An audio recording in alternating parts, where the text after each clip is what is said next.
welcome you all. I'm Sakis That's Kekas, the chair of HHF and Modern Greek History here at York. And I would like to welcome you all. I want to thank you for coming and for enriching our panel. But above all, I want to thank Effrosyni for organizing, bringing this panel together. It's a very different panel, I think, for a conference and in general. So I'm very excited to see you all here. Thanks very much for coming to York, and look forward to it. Effrosyni. Thank you. Yeah, I just want to say to the people that don't know Sakis, as he just introduced himself, he's the man behind the show here. He's running the show. He's in many things. He's a multi-talented person, putting his feet in everything. Yeah, thank you so much for helping us and allowing us to do that. I'll I'll start, and because I don't want to keep you, I know. Thank you so much for coming, especially like the presenters and the dancers. I know as Dimitris, Nikos. Sorry, there are so many. How to put like names and faces together. I'll be very good at by the end of this panel. As Nico said yesterday, why did you do it like this time? Weekday. I'm so sorry, but it for everyone. Like I think we couldn't do it another time. But thank you. We really appreciate for you to come here and talking to us. So welcome to the panel with the title Greek Dance and Diasporic Identities, a long title, Performative Tradition and Pedagogies of Greekness. Our purpose here is to delve into tradition, authenticity, performativity, and how those are conceived, experienced, taught, performed, and embodied in the context of the Greek dance. So again, thank you very much to our presenters, Yannis and Mimina. I'm gonna just talk in a few minutes about them and for them, and what they're doing. Mimina is actually, she's here. Thank you so much, Mimina, for joining us. She's tuning in from Greece. So she's, it's late in Greece. So thank you so much for doing that for us. Sit here. Yannis is from Ottawa, originally from Halifax, but he has a PhD in Ottawa. And they're going to both presenting on issues about dance, politics, identity, and performativity.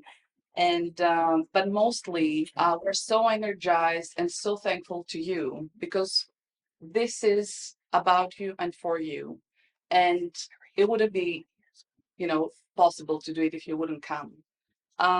So few words. Thank you so much. I'm just going to say briefly who's here for everyone to know, and then I'll ask you to introduce yourselves. So it's Nancy Athon Milenas. Thank you so much. We have a representation from Paradosi, Dora Zafiropoulos Metaxas, Anastasia Veludos Laplante. Do I say your name right? Laplante, yeah. Laplante. Father Ted is coming, I think. Peter Baroyannis is here. Kostas is not here, right? Oh, No. And I'm missing Elaine Koutsoyanopoulos. Also want to say that Dora, Anastasia, and Father Ted, they're also representing here Paradosi and the Klironomia Hellenic folklore in Canada. We have a representation from Lebedia. I like that you put your t-shirt, that's helpful. From Nick Duzenis. Parmesinian, we have, there we're supposed to be. Do you have any Parmesinians? No. Mary Zykos was supposed to come. It's okay, maybe they're running late. We have Delis Bitsikakis, who's also with Paradosi, but also you dance with the Cretans, right? And then we have Christina Kotsapoikidis with the Pontian Brotherhood, and Dimitris Yanetselis. That's the other thing. There, Prophet Elias, but you're also dancing with Paradosi. Yeah. That's amazing. I like the overlaps. I'm missing you then. Dimitri Anastasiou. Dimitris Anastasiou. No, I'm not missing you. Greek community. Yes. Dimitris Anastasiou. Yes. Thank you so much. We have a nice, representation from different groups. That's amazing. So here, why this event is unique. For researchers, is not easy. Is not often when academics meet with practitioners. And I sense that also dance teachers and instructors don't have often the chance to talk, think what they're doing outside of the dance floor in the classrooms. So, or problematize or discuss about those issues. So I think it's a wonderful intersection. And I don't think the gap is and the distance is big because like Yanis is also a dancer and he's also, you know, contributing from an academic perspective. We have Angelos here, who's Angelos Laskers, who's also part of our research team. And you are still a dancer? You were a dancer? You're a retired dancer? Okay. I'm sorry, we also have you guys, but I don't, do you want to introduce yourselves? Εγώ είμαι ο Γιώργος Ζουμπίπηλας από την Άουσα, θα διδάξω το σεμινάριο της κληρονομιάς την άλλη εβδομάδα. Oh, perfect. Και θα κάνω και κάποια άλλα μαθήματα σε φίλους που έχω εδώ. Και ήρθατε από την Ελλάδα. Ήρθατε από την Ελλάδα. Ωραία. Θα μας μιλήσετε. You're going to talk about κληρονομιά, which I understand is a different thing than just a dance group. That's right. Right. So yeah, I think it's also very special to hi. Are you with an association? Yes. Oh, perfect. Do you want to? We can give you a chair and you can join us.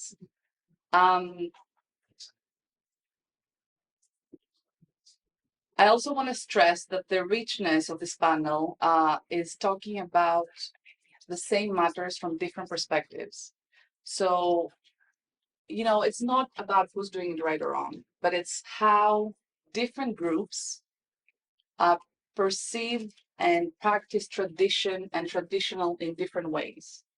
And it's a space to talk about those differences and how those differences take us forward, take forward the youth, take forward, you know, the past to the present and the future.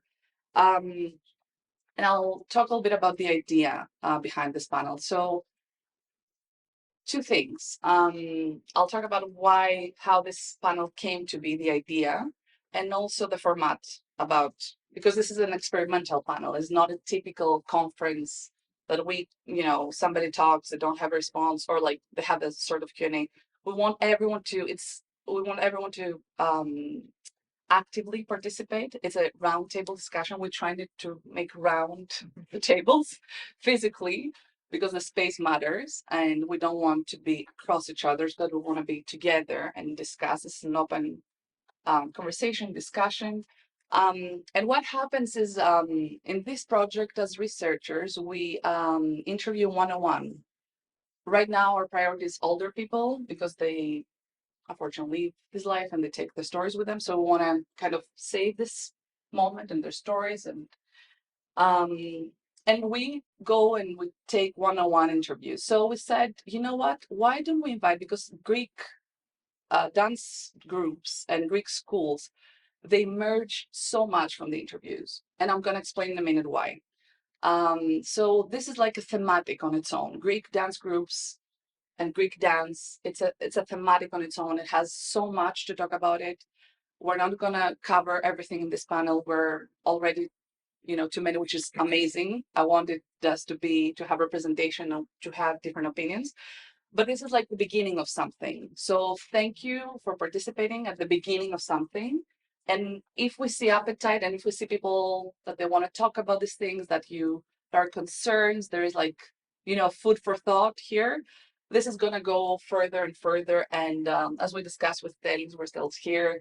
At some point, we can have like a little film about Greek dance in Toronto and diaspora. There are so many ideas around Greek dance in Toronto and Canada in general. So the idea of this panel was, you know what, let's have a conversation. Instead of doing one-on-one, why don't we have an open interview sort of thing? So you're welcome to say anything you feel. There's not right or wrong thing here.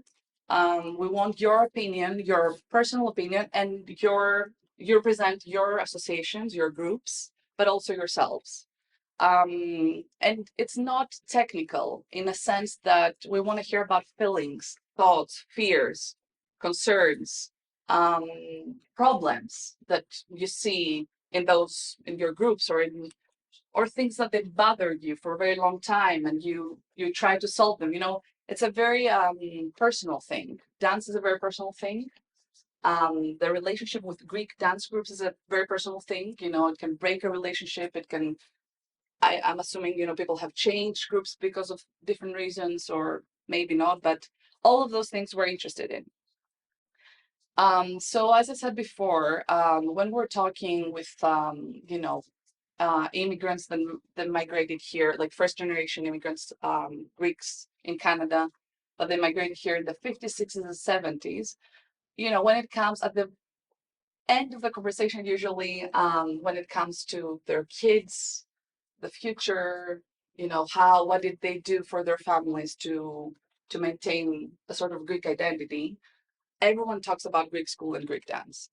And other people talk about it, with pride. Other people with disappointment. My grandkids don't really speak Greek, but they do dance.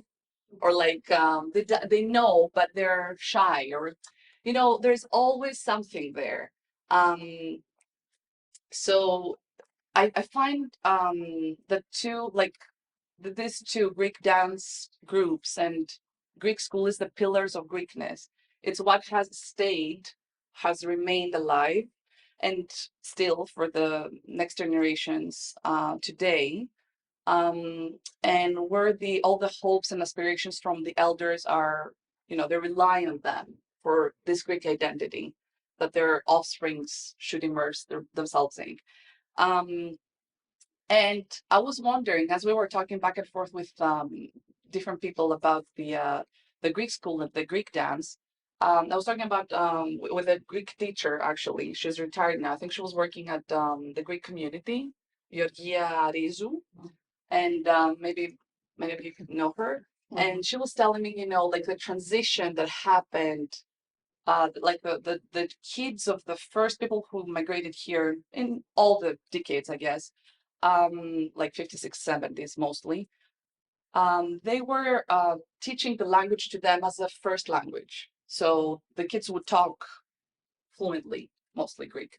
But later on, we have this phenomenon that, Greek is not anymore the first language, it's changing. So they had to adapt the books, they had to, to meet the needs of a second, as teaching Greek as a second language, as a foreign language. So, I was wondering when I was listening to that, what's happening with dance though? Because dance is also a language. And the other thing that I came across to in my interviews is that maybe the Greek schools are losing the popularity that they had, the strength, or even if kids go, they do it for their parents. Maybe that was always, I don't know.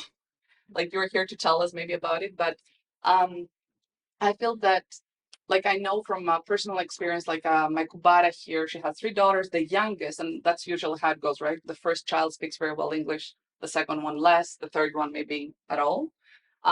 So her very young daughter, this year, she joined the dance group. And I think her purpose on doing that was because she couldn't speak Greek. They go to Greece every year, almost every year. But she was feeling left out. Like, yes, okay, we listen to Greek from our grandparents. We do pasta, we do that, we do that. But something is missing there. So her joining to her participation to a Greek dance group was the last resort in a way to jump in the train of this Greekness, of the Greek identity. So I feel like this is a thematic, like this is a pattern of younger children that they don't necessarily speak the language anymore, but they find a very accessible collective language in dance. So these are themes and issues and questions that we're going to discuss. I don't want to take more of our time. Oh my God, I already spoke too much. I would like to turn, so Mimina is also a dancer, dance instructor, and an academic. And when we were talking about the Spanish, she said, give space to the dancer. When when dancers, instructor, like practitioners are with academics, they kind of lose their voice. Don't do that. So I'm taking her advice, and I want to turn to you very briefly, just for the sake of getting to know each other a little bit and putting names to faces. Very briefly, tell your names, please. Share your names with us and your association. And what we're going to do is then turn to the presenters. They have 10 minutes each to present. We can direct a few questions to them after if like there is an issue that we really want to discuss or ask. We can do it right away after the presentation because after we'll lose the track.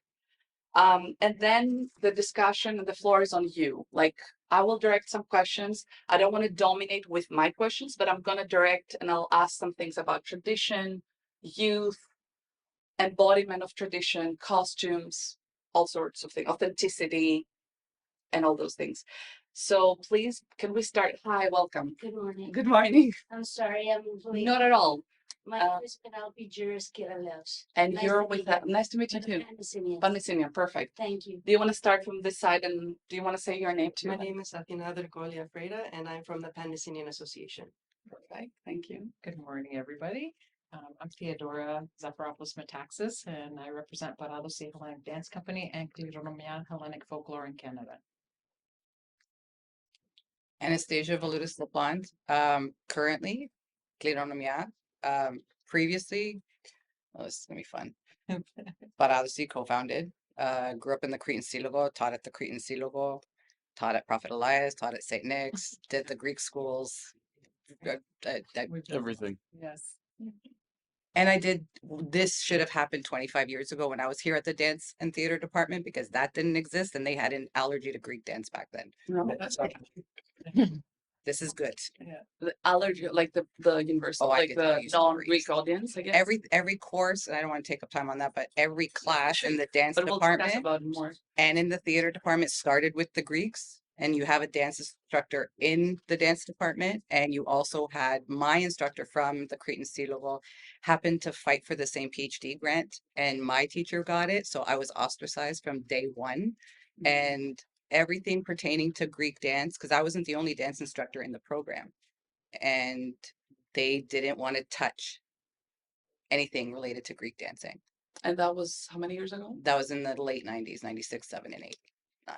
So Maybe you can tell us how this changed later on. If that's why I find this very, like, I'm super thrilled because this should have existed. If every single class in the dance and theater department starts with talking about Greeks, because the very first documented dance was the Kuritas doing a pedozali, and you're saying it in your lecture, I can show it to you. Mhm. But they had no interest, zero. So whether or not that's changed in the last 25 plus years, but this is fantastic. Mhm. And it should have existed 25 years ago. Mhm. So Thank you. We'll talk about we'll it talk more. more. I'm Telly Bitsakaki.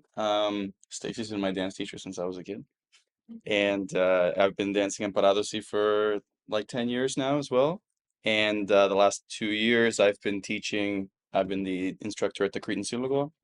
And yeah, that's it. We have a generational thing going on. Yeah. That's amazing. Well, the goal, like for Dora and I can speak for Dora, is that everyone that we teach, we're breeding instructors because at some points our podia aren't working anymore. So, you know, for a lot of them, it's the best thing to come out of it. Yeah. Metadinουμε ότι έχουμε μάθει. That's our goal. The next generation takes over. And then we can retire. Good morning. My name is Dimitri Anastasiou, and I'm a dance instructor at the Greek community of Toronto. Is there a title of the Greek community dance? Oh, it's a Greek dance Greek. It's just the Okay. I was wondering. I was looking online to try to find if there's. Yeah, okay. Thank you. Christos Anesti. My name is Nick Duzenis. I'm today representing Levidia Hellenic Folklore Association. I've been dancing for 30 plus years, 35, 36. Grew up in the community. That's where I first started dancing with Dora. And we started Levidia 28 years ago, 29 years ago.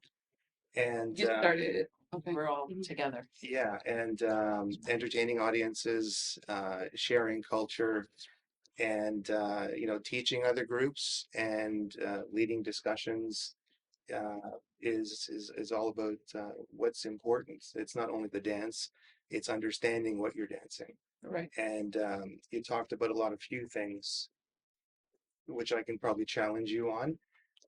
But there are a lot of good things in there as well. And it, you know, it's dance, in my opinion, is at little bit of a didn't follow the same path as Greek schools. Mhm, I think it was a little bit of the reverse, mhm, but it's an evolution, mhm. and this is wonderful. So thank you for bringing us together. Thank you for coming in. Let's let's start with let's Yeah. continue with Nancy. I'm Nancy Ethan Maimonas. I'm here in Canada 33 years and in Australia another 28 years. So I was a classical dancer.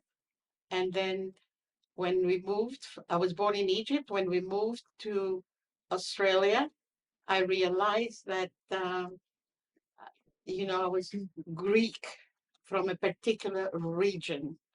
And that's when I asked my dad, where do we come from, Dad? Because in Egypt, we were all Greeks.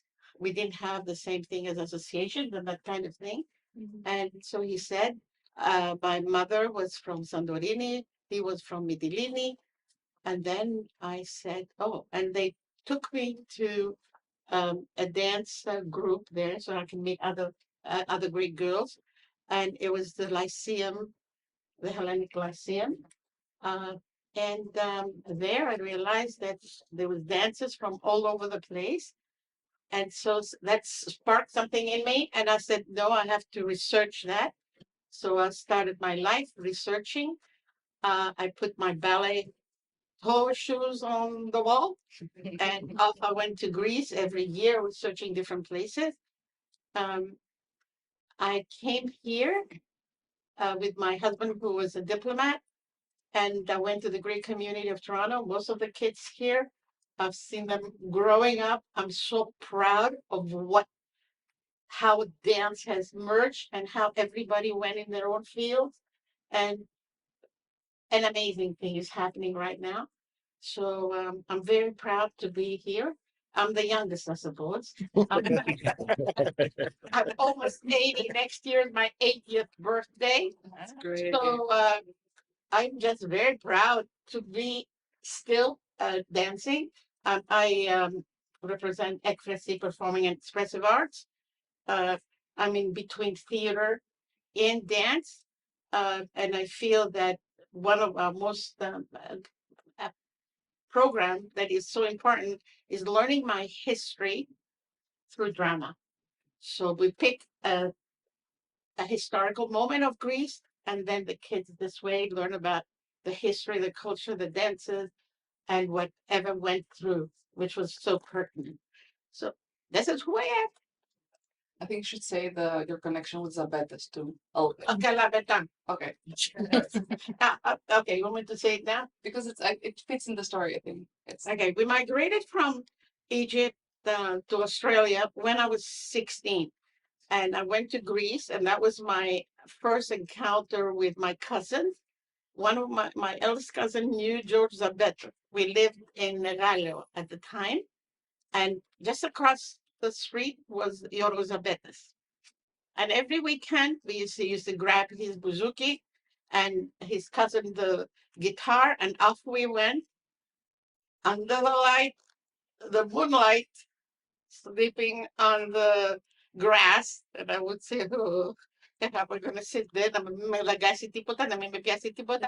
But, and then we'd get up and dance. Dance without any steps, just dance coming out from your soul. And I couldn't believe that these people had no background in classical dance, but they were dancing, which meant that I could hold, that's what I quiero shoulder. I could hold their hand and feel their pulse. And I said, wow, what a great feeling. I can dance Greek. And there I was.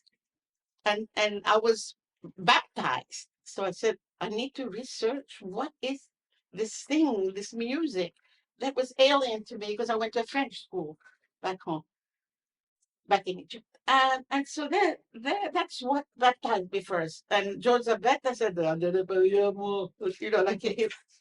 I couldn't believe, I couldn't believe the sense of relationship just by holding your hand and by hearing Greek music.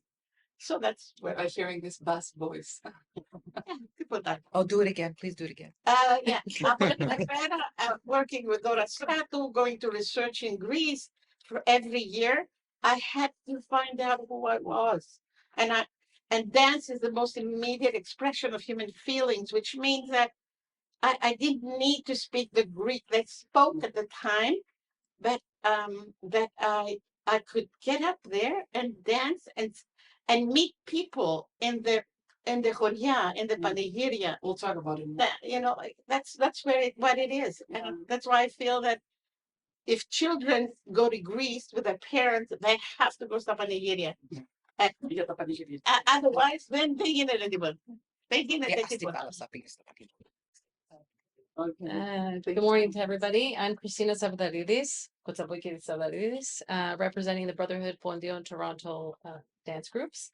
I was a dancer for many years and a teacher for more than 15 years.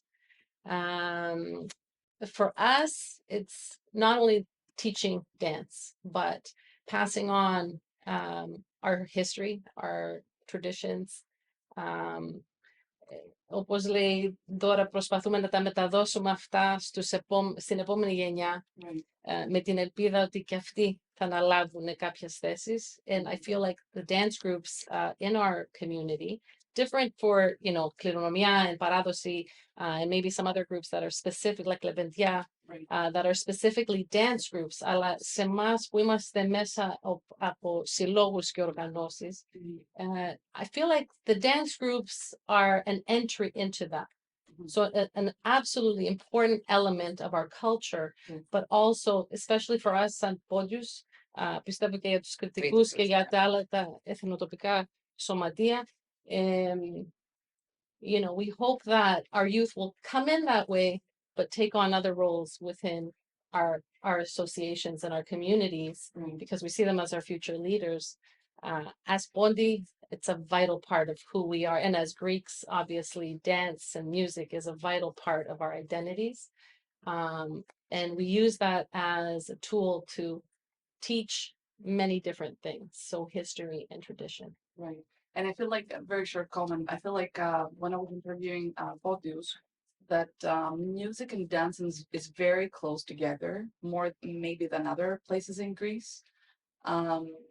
Because you have muhapedes, that is like also a very big thing, which is not something that you dance, but I think it's maybe the start before dancing starts.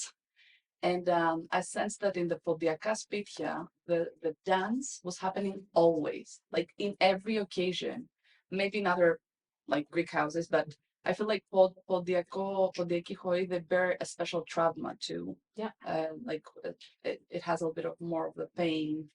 Like the songs in Muhapedes, they are a little bit more, sad, or so maybe you can talk more about it when we talk later. Thank you.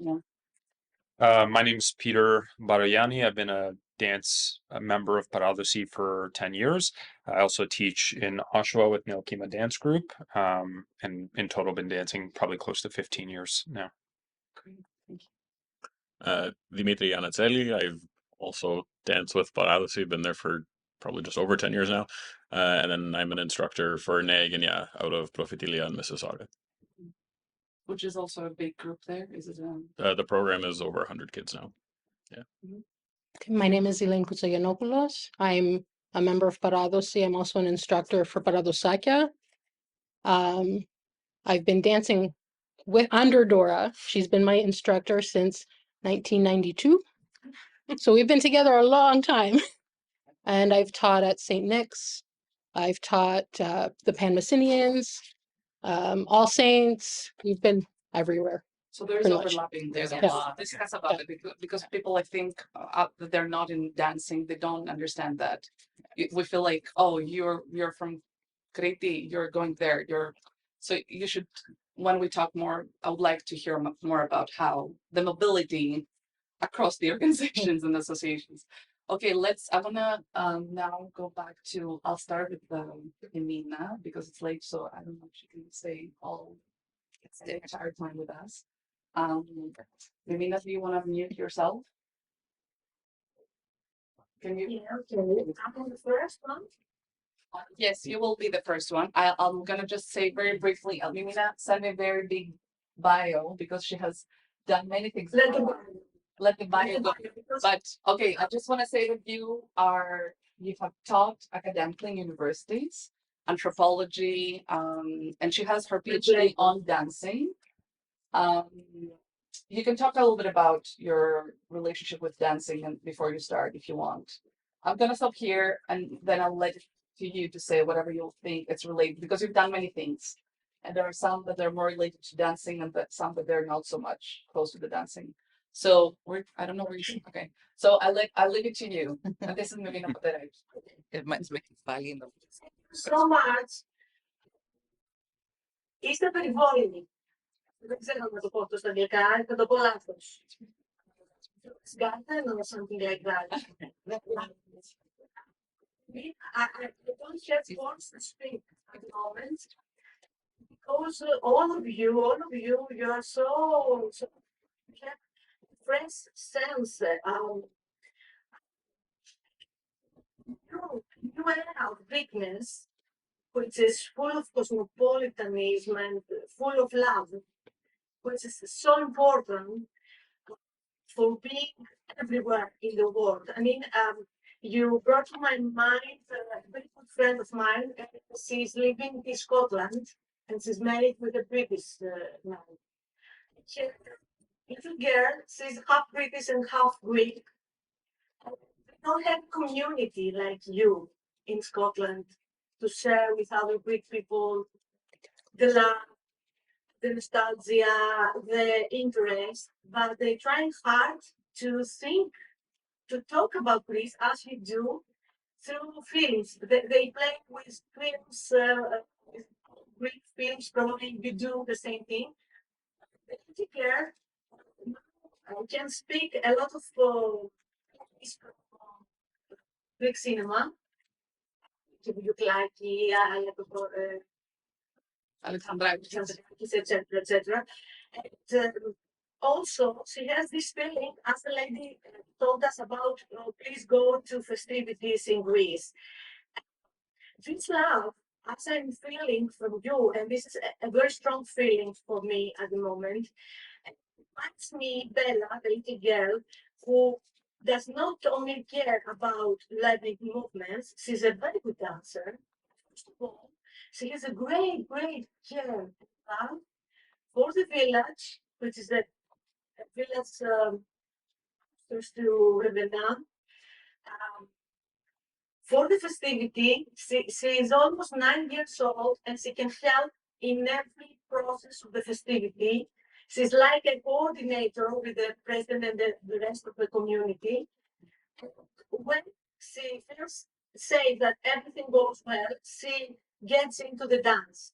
The thing is that she has no place to the dancing group, which I'm not sure why. Maybe she doesn't like, maybe there is a costume at her figure at the moment. The sadness of the case that while other children wear the costumes and dance for 10 minutes, they take the mobile and go aside while Bella is there for the whole festivity, to run the festivity, to dance in the festivity.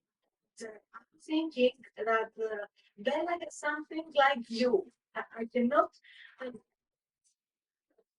fool my thoughts about it and my feelings, but what you said, you have said, this first of this first part of our panel, is that you have a strong care and a strong love for what you feel Greekness is.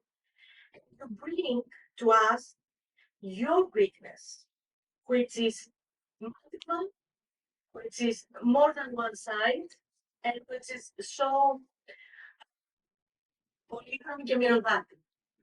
Και σας ευχαριστώ πάρα πολύ γι' αυτό που ζω σήμερα. Okay, I have to say that I have things to tell you, but okay, I'm going to improvise a little bit. You have said a lot of very nice things. I mean, we give our hands in Greek dancing. It's not only Greek dancing, but while we talk about dance today here with you, we talk about Greek dancing and how this plays. You make me think, you make me thought how Zeus best, the best of the god, the Zeus. Do you remember the story? It's a nice story of mythology where there is a cage in Cretan island, and some priests sing and dance in front while the mother gives the birth to the new child. And here we have a very much political perspective of politics and of dance too. And I think that Greeks all around the world can feel this political dimension of dancing. Let me say what I mean when I say political. When we are dancing, we have our personal experience in a place with other people in a certain place, a certain time, for very certain reasons. And we share with other people. We give our hands. That means we feel safe to give our hands. And we feel safe to share. That means we have established relationships. Εμπιστοσύνη, τώρα μου διαφέρει αυτό, αλλά νομίζω ότι χρειάζεται να χτίζουμε την εμπιστοσύνη και τη χτίζουμε μέσα από το χώρο. So as we establish these relationships, suddenly what is personal and of our extended family issue or our community issue becomes together also national and international, especially with your dance, which is the same, let's say, if I'm dancing abroad for a reason. I have a common with you that I love dancing and I have danced a lot in my life. Thanks to my mother, I have danced and I have feel dancing in very much different ways. I believe that as I have felt myself through dancing, I have grown up through dancing and with dancing. I think that is a share common with you. Think about it. We talk about something we share, but this something is something that we like a lot. We are happy with it, and there is a great mutuality around it. Because if there is no happiness and mutuality, something is wrong. Let me share with you something that also you make me think about it. There is a line, let's say after the Second World War in 50s, where Doris Rantou established the theater. Actually, she established the politics for dancing education, and tourism for Greece. And that was the first step. I don't know if we were dancing today without Doris Rantou at that time. We as Greeks for our Greekness, showing to others, but dancing in our land. And when I'm saying in our land now, I mean also Greek here and also Greek there, because you produce lands full of Greekness while you're in Canada. Second step was Zorba's dance. Zorba's was full for foreigners in 60s. And think about it, until today, we have celebrations with Zorba's dance in everywhere where national teams, Greek national teams play. There is a trademark for Greece. Why? If I ask you, you don't choose Zorba's dance to your performances. Maybe you don't think that it's as much as traditional we need it to be, or as much national. National, it's full of national sense, this dance. But anyway, here in Greece, there is a lot of challenge about how, if we have to dance Zorba dance, but maybe you have seen that we welcome tourists with by dancing Zorba dance in the ports, which is very much of interest. So I already back now, and I'd like to congratulate all of you because you are at that time of the day here to talk for dancing. And this is not that something that happens in Greece a lot when we call dancers and teachers to talk about dance, because there is also a sense we don't talk about dance, we just dance. Can we only eat and not talk about eating and sharing recipes? I don't think so. So I think that we have to see this politics. I'm going back again to the politics that start from the personal experience and becomes the community experience and national and international experience. I think that what is really important for us now and in the future is to let us get inspired by traditions. When there is a lot of discussion about how we perceive traditions, which tradition is the proper dancing tradition in Greece, for instance. What do you choose to teach when you think about Greece? How you choose? What are your criteria? Is historical criteria? Is geographical criteria? Is both of them? Is what is around? For instance, maybe you have seen yesterday's Eurovision event, Greek representation there, which is a lot of interesting discussion here, and maybe this is not the place to talk about it. Effrosyni, I don't want to ruin this discussion here. You don't read it. You can read it. There's so much discussion about Zari and Marina Sati selections. What I want, however, to highlight is that I could not believe in my eyes when I saw Swedish people singing everything. And what happened when Paparizu came in the scene? It was unbelievable. And I say these people feel so European. I think most European than any other country in European Union. And I use it because I'm trying to take out some things here to compose things. So I would like to, for me, it's very interesting being here and a great honor. But it's additionally difficult to be here with you today because it's almost 3 weeks since I lost my mother. But I think why I'm here today is because we had an excellent period of thinking and singing together. Why am I saying this? On the other hand, Kishon and Clementia. She was a great dancer, she was loving to dance, and that was a way to cross the path to shariness. And I would like to make a question here and leave it. How we are ready to help people that need dancing for therapeutical reasons, how we bring together different generations and different level of movement, because we usually say that we have adults and juniors, we have high-tech sense and not, we have these people that αυτοί που δεν παίρνουν τα πόδια τους. Usually, these people who cannot move their legs, they have another reason why they cannot move their legs.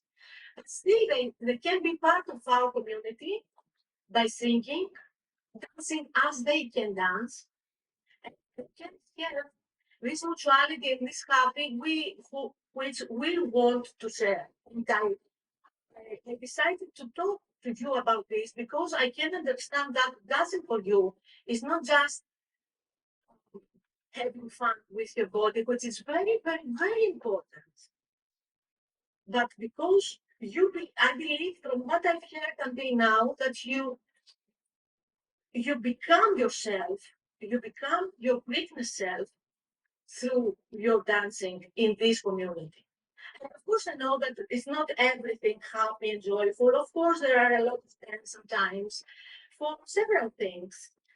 But we lose sometimes what this sociability can really give us.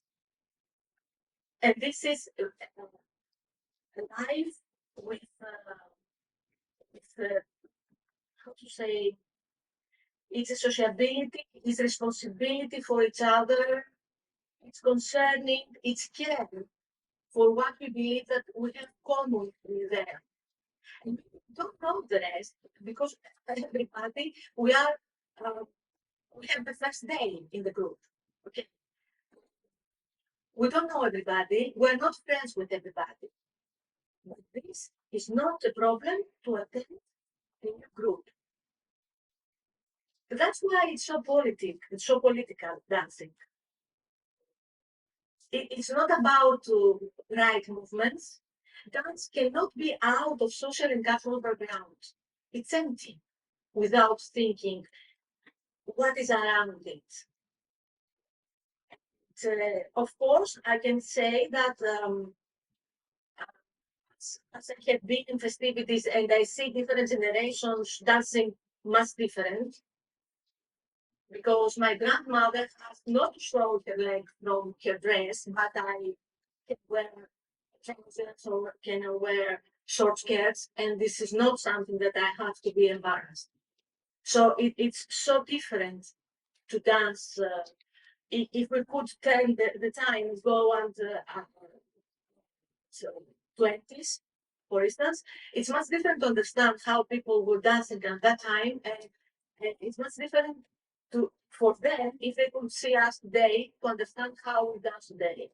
So the issue is not just to recall and to reproduce something like being stable, but to understand and mostly to feel how dynamic, how unstable is this, how can be transformed, and how we transform it.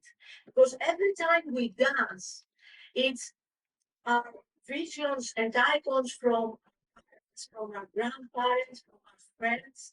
It's what happens this time. It's everything that is in fermentation that shows also the future.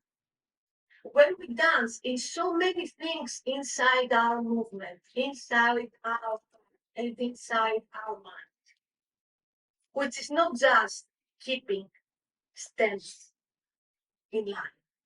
And sometimes, and as Cameron has said so nice, in a place that people dancing is much more than movement. It's about social knowledge, it's about power. That's why I feel that what you are doing in Toronto, it's so powerful, so beautiful, so full of love, and so how I don't have words to explain my feeling about you and what you are doing. And actually today I'm here to hear you. So I think that 10 minutes have passed. Yes. Yes. It's here. It's very nice thing that I tried for you, but I don't worry at all. The thing is, if I want to highlight something, is to think about discriminations that we made in our group, dance group, how we discriminate people, how we exclude people, and why. How we get inspired from our traditions to see the sociability, the responsibility, the love, the care, the democracy through our roots, historical and cultural roots in the future. Thank you so much. Thank you. Ermina, thank you so much. It was a very nice presentation from heart. And you brought up many issues. I think, you're touching upon many issues that can be discussed. And it's lovely to have the perspective from Greece, you know, and how we can see common spaces for thought and concerns and all those things. Thank you. It was beautiful. Thank you so much. We will go to Yanni's presentation now. We'll have more time to discuss and ask questions to Memina if you want or comment after Yanni's presentation. So we're going to go to Yannis Karmans now. He's a PhD in University of Ottawa, Yes. Halifax. And you're going to talk to us about preserving heritage Greek dances, cultural impact in Halifax. Thank you so much for being here. Thank you. First off, I want to say thank you to Bill and Saki for inviting me to be a part of this conference. It was a pleasure meeting both of you a couple months ago in Ottawa. Also, thank you, Effrosyni, for organizing this panel. Really excited for the questions afterwards. And yeah, this is my presentation titled Preserving Heritage, Greek Dances, Cultural Impact in Halifax. So just a brief outline. I'm going to introduce myself a little bit more, as well as my connection to Greek dance. I'm going to speak a little bit about the history of the Effrosyni dance group in Halifax, Nova Scotia. Then going to talk about my master's thesis, which focused on researching Greek dance and its role in preserving Greek culture in Halifax. Then some current research and future ideas for research that I have in mind, and then make some concluding statements. So brief introduction to myself. So I was born to two Greek immigrant parents. My dad moved to Canada when he was 12 years old. My mom moved a little bit later in life after she met my dad and got married, and she moved here when she was like 24 years old. I have an older brother, Efthymio, a younger sister, Vasiliki. And growing up in Halifax, we spent a lot of time in this church right here, St. George's Greek Orthodox Church in Halifax. The only one? Yes, so that's the only Greek Orthodox church in Halifax.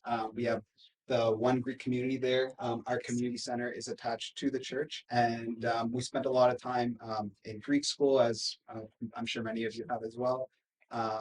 There we also have other organizations such as the Philoptocho, Goya or Met Youth, and of course the dance group. So again, just a little bit more about myself. I graduated from Dalhousie University in 2021. I finished my master's last year in human kinetics under the supervision of Professor George Carlos, who has also done a lot of research on the Greeks in Canada from a leisure and recreation perspective. And I just finished my first year of my PhD again at the University of Ottawa.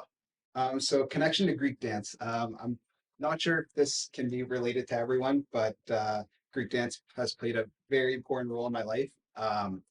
It's probably my favorite physical activity. As much as I love other sports and soccer and all that stuff, Greek dance is number one for me. I've been a part of the Effrosyni dance group in Halifax for 15 years, mostly as a dancer, but in recent years also as an instructor. And this kind of love for dance kind of helped inspire me in picking Greek dance as something I wanted to research while doing my master's. Before getting into that, just a little bit of a history of the Effrosyni dance group in Halifax. So the group was established in the mid-1980s following a dance seminar attended by Dr. Metalinos and his wife from Montreal. After this dance seminar that they organized, our parish priest at the time, Father Harala Boelet, wanted to organize and create dance group for our community. At that time, the members of Goya helped organize Effrosyni, and it has been a cornerstone of our community for the youth primarily since then to this day. There's today, I think we have a total of 60 to 70 kids, more than we've had in any previous year. And this year we also introduced a recreational group for older members of the community who want to come and learn about Greek dance. But getting a little bit more into the research side.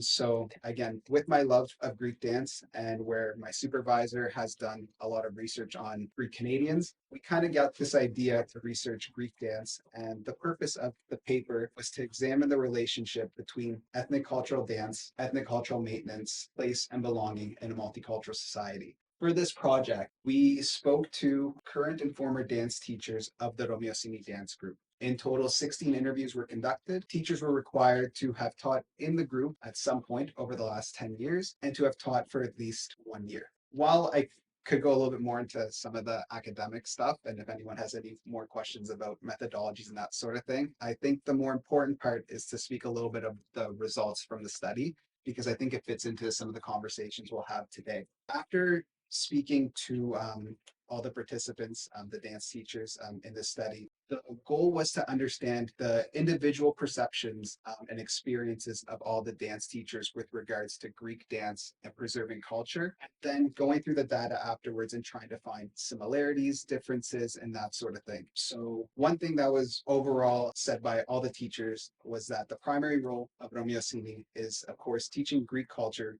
through dance to the youth of our community. Furthermore, Greek dance was also seen as being crucial for preserving Greek culture for members of the group. And this was primarily due to two strengths, and that being the repertoire of dances taught by the instructors of the group, as well as the fun environment that is created through practices of Effrosyni. So the repertoire of dances was thought to be important for preserving culture due to the fact that in Effrosyni we learned dances from all over Greece, from Podo, from Crete, from mainland Greece, from the islands.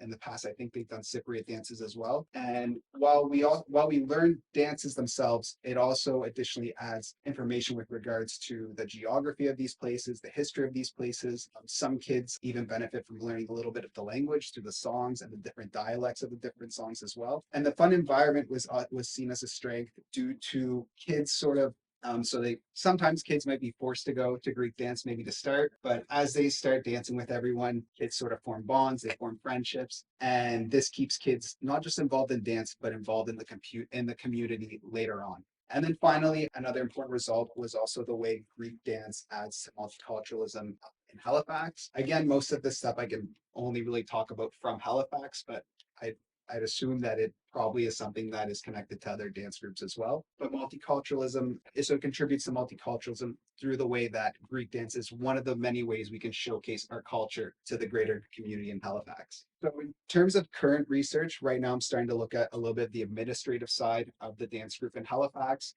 kind of the challenges dance instructors and administrators face when it comes to organizing practices and keeping the group continuing on from year to year. And in terms of future goals, I hope to kind of broaden away from Halifax and look at other dance groups in Canada, whether it's one of the many dance groups in Toronto, Montreal, Ottawa, Vancouver, and so on and so forth, with a big goal of maybe one day sort of comparing and seeing some of the strengths of every group, similarities and differences, and seeing how we can keep this moving forward for future generations. Just as, again, a little brief summary from my research, the Effrosyni dance group plays a significant role for cultural preservation and ethnic identity among the Greek Canadians in Halifax. But again, future research is still needed in other dance groups as well. And that is it. Thank you again, Saki and Bill. Thank you, Effrosyni.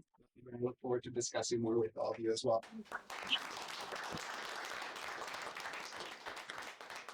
I think it's great to have, some perspective of Greece, the perspective of Halifax. I think it's a great, connection. Right now, we're like connected with so many places and stories and experiences. It's so many things to say, but like, do we have some questions for Mimina? Definitely not as big as Toronto, that's for sure. I'm not sure the exact number. I think it's like 300 families, I think, but that is a very rough estimate. I am not 100% sure. Excellent. So you're a vibrant little country. Yeah, yeah. Do you have another? Yes. I have a question for Mimina. But also I want to thank all of you for coming here today and being part of the conference. Can she hear me from here? Can you hear us, Mimina?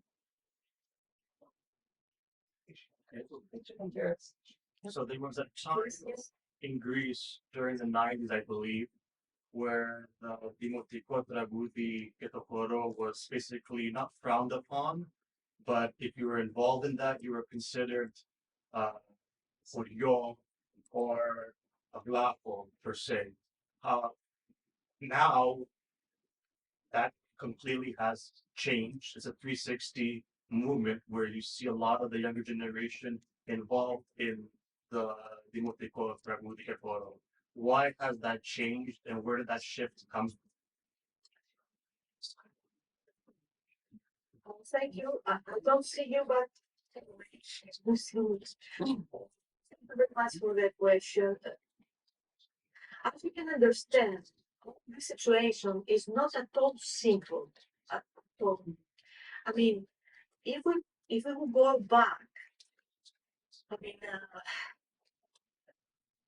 in 20s, 30s, it's a very strong discussion in Greece to what is our greatness, what are our so there was a strong trend where composed dancing with the ancient era.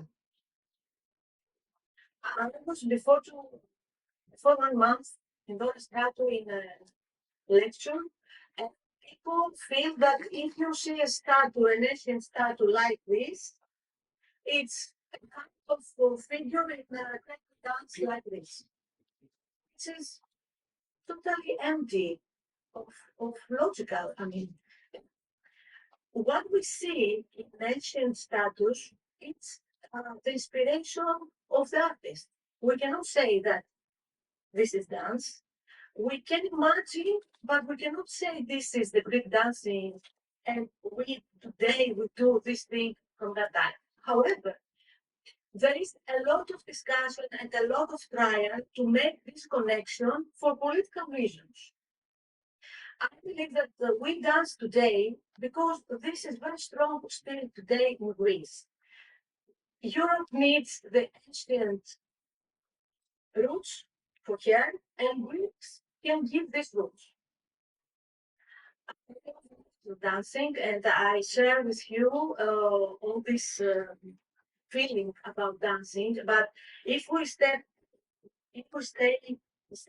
there and see the situation, we can understand that all these things are democratic songs, which was people were cleaning the songs because there was a lot of Ottoman inside. Do you know all this situation about Καθαρεύουσα and Δημοτική γλώσσα? Yeah. Okay. It was much harder for dancing, this cleaning. I mean, kids dancing from Pomaks. Have you ever teach dancing from gypsies? No one do that. Even think, which is extremely bad. We had 200 celebration for the 200 of Greek state. And when we go to Acropolis, there was no Ebonian guys with them. There was only Kustanelabes people. I mean, costumes.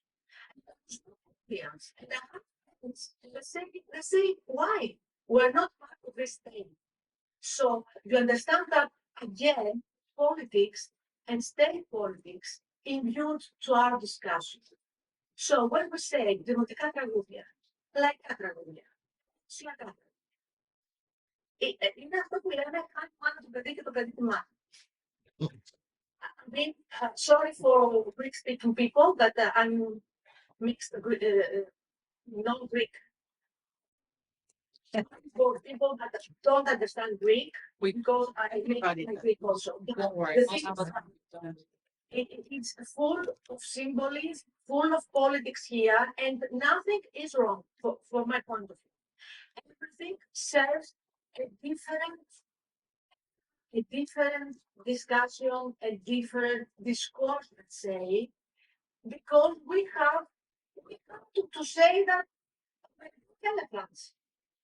We have to establish that we were Greeks and what this means. I mean, we can say what this Greek means if we talk about the 200 Greek states. Because before this, we don't have even the Greek. Said about Hellenes before the revolution, the Greek Revolution. Think about it. And how embarrassed was that audience was not in Acropolis in such a glory day for our state. In such a glory day. We're not all together to this? Because I heard about audience before. There is a representative for Pondian, I think here. One, two, One, yeah, have received. what audience?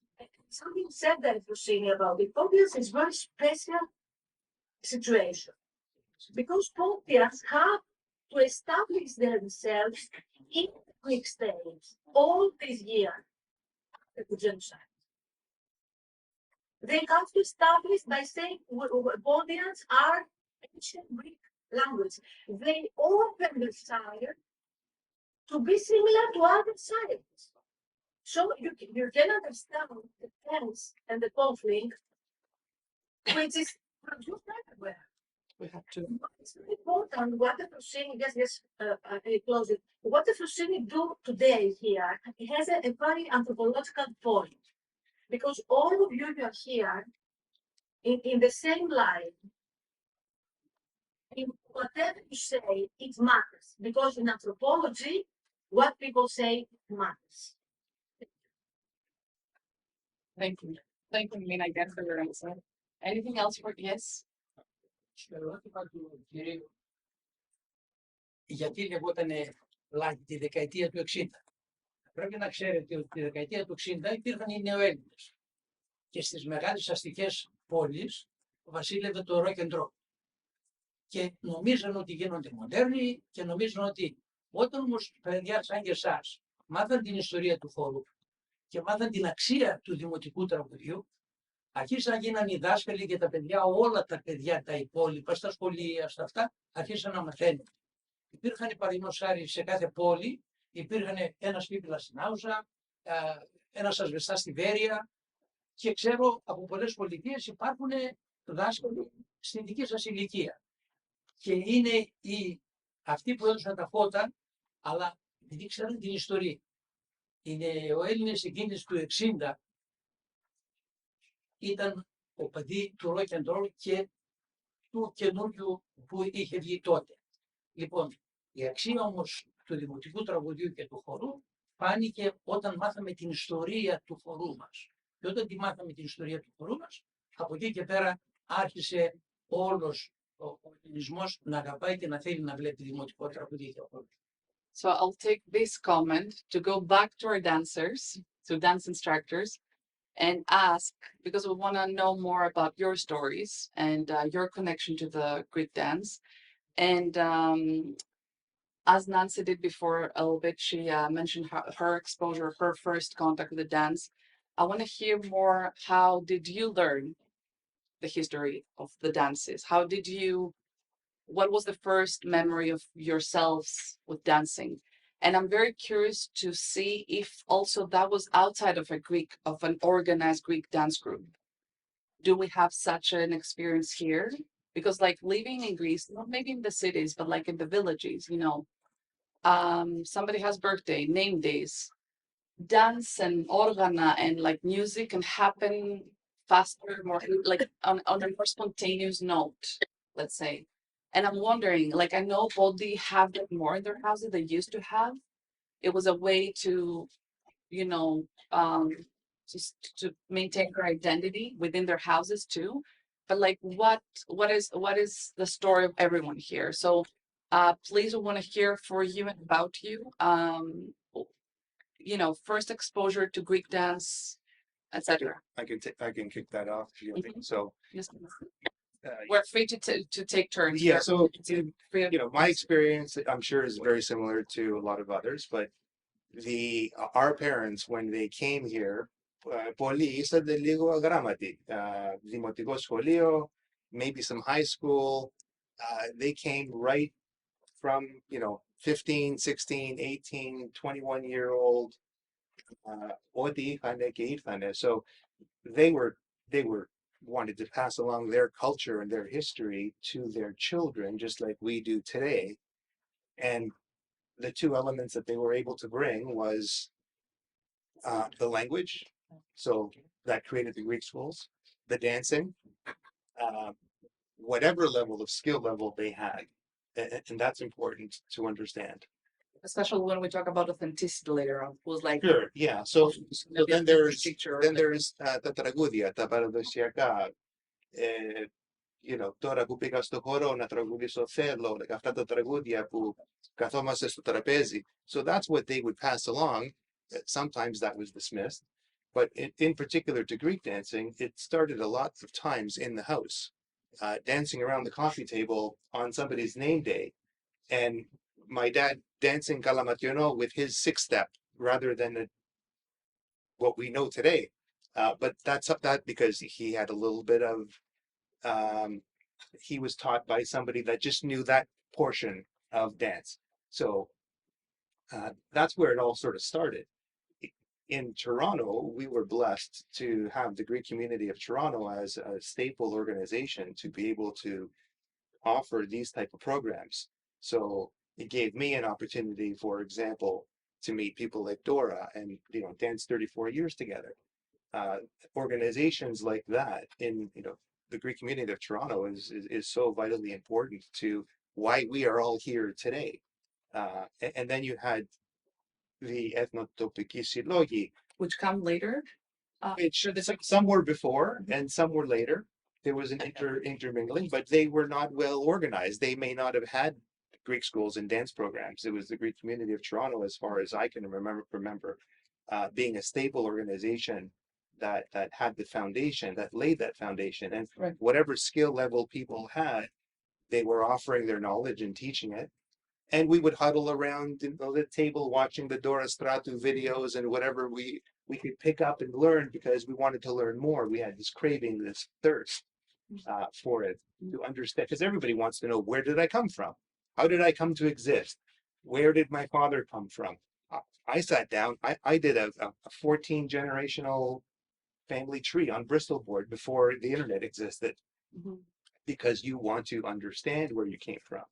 That's very interesting because I've heard from some younger people that there was a time that when they were being taught, they wouldn't learn about the history of the dance. Was it like a time that this was happening and then people The history came in a little bit later, in my opinion, like in my experience. The history, people shared with whatever they knew and wherever they learned it from. So if we were blessed to have a dance teacher from Greece, and we heard something and we could share that to then whoever we were teaching it with. But that came a little bit later. But the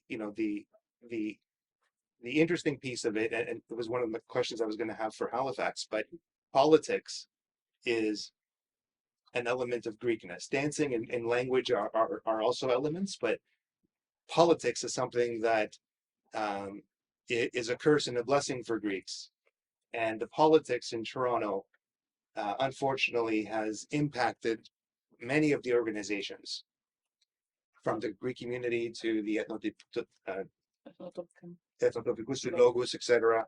And the evolution of all of our groups has been impacted positively and negatively around it. So I'd love to hear more about it, I'm sure. There's not enough time. And whoever wants to know.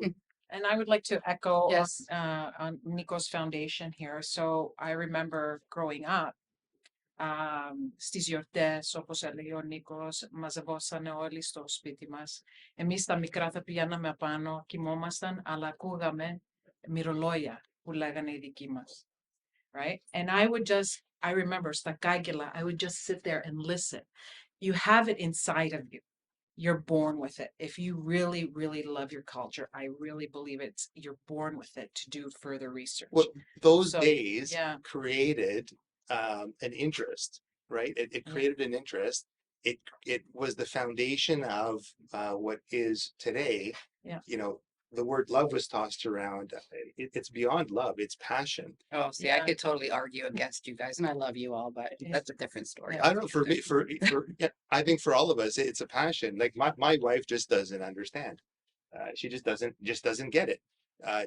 Dancing, this is family. Each of our groups, we are, you're embedded and intertwined with them. That's family. Outside of, my DNA and my household, folks like some of my siblings and my wife just don't understand the Yeah, concept. I always get Nico. I always, why do you do it? Why do you do this? Why do you do the dance groups? Why do then tabaretikas, then kurastikas?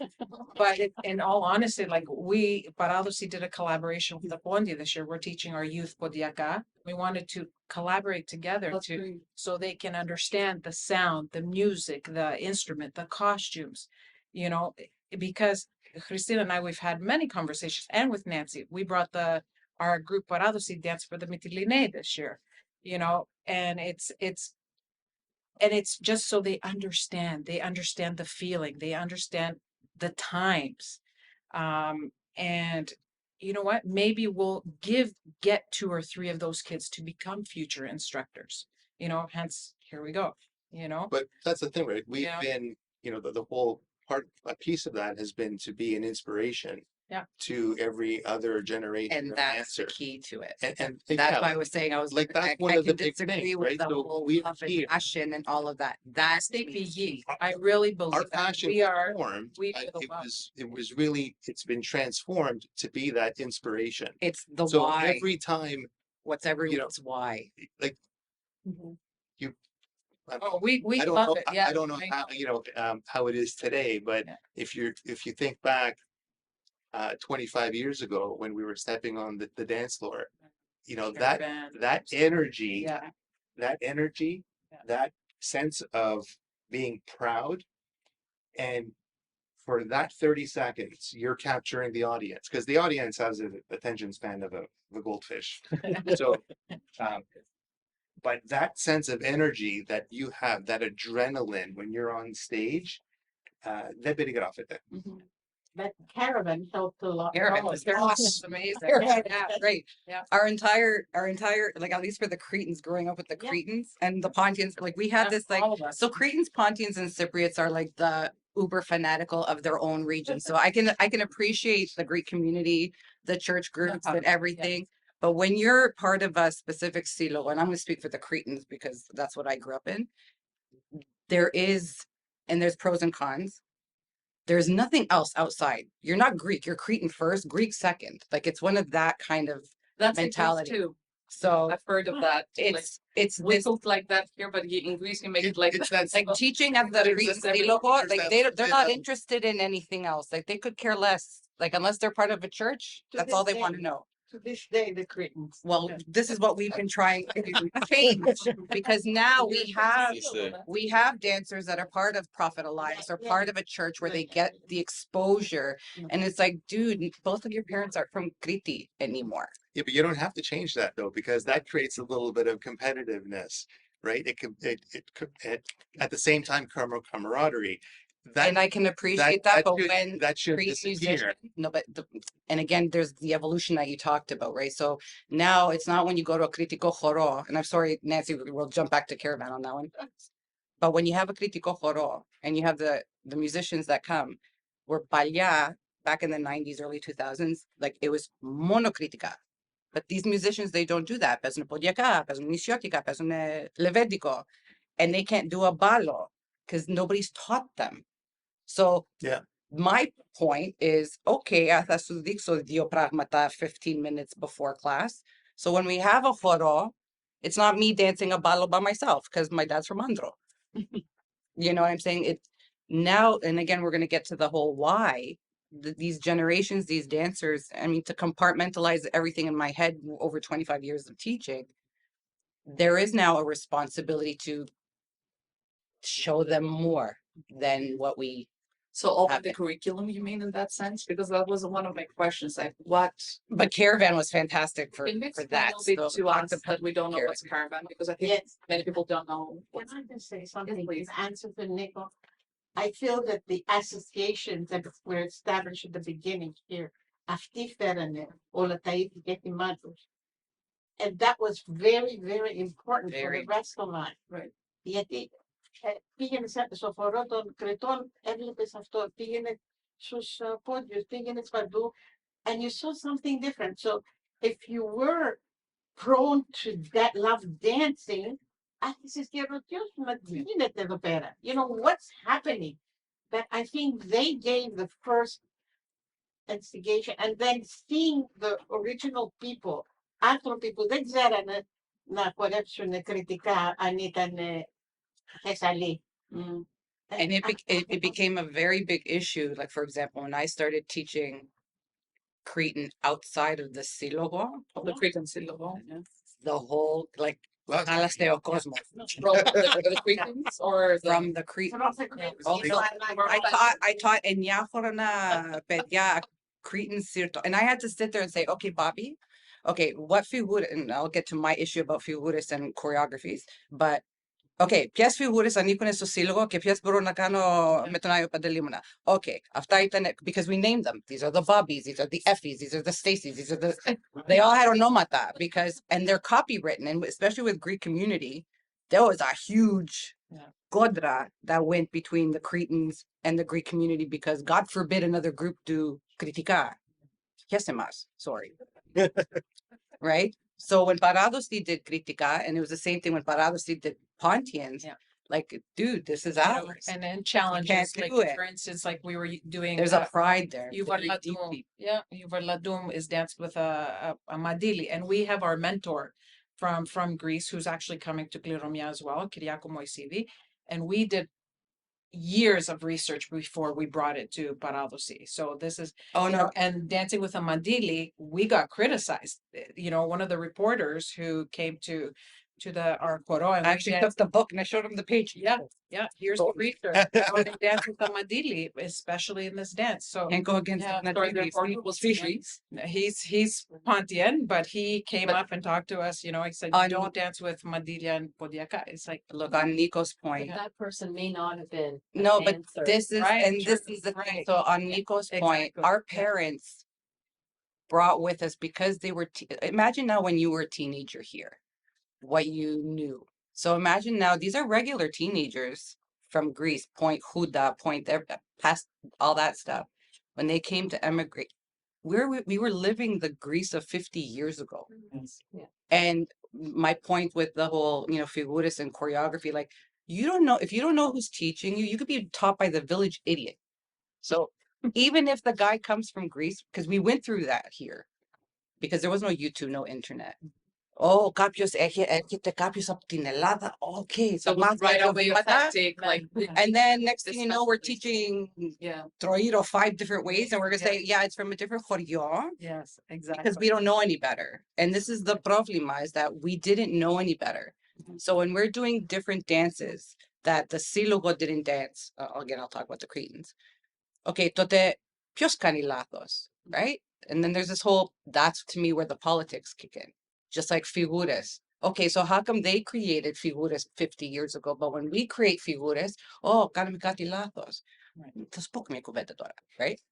So at the end of the day, we have to be very careful, us, for whatever your why is. If you're either teaching pedya, just 1, 2, 3, kick, or are you performing, or are you, like, what's your reason? Are you educating Greeks in your performance? Are you razzle-dazzling the Xeni because they don't know, again, goldfish, right? What's our why? Why are we doing it? Yes. Continue on that. Good morning again. I'm going to repeat my name. My name is Penelope Juris Kiraleos. Now, I'm very proudful of that name, and I'm proudful of where I come from. And Penelope being an ancient Greek name, Yauri being something that the church labeled as the non-believer for them, because we were non-believers of a Muslim faith. We were Orthodox. And our original name was Papa Christofilo Yanopoulos. What?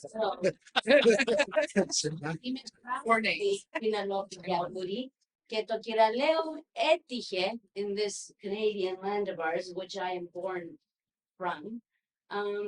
Έτυχε και παντρεύτηκα, I married Αυλάκο.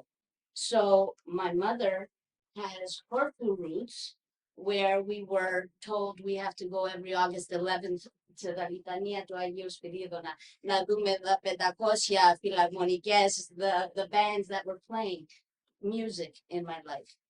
Then I have the Pan-Messinians, which I represent today on this panel.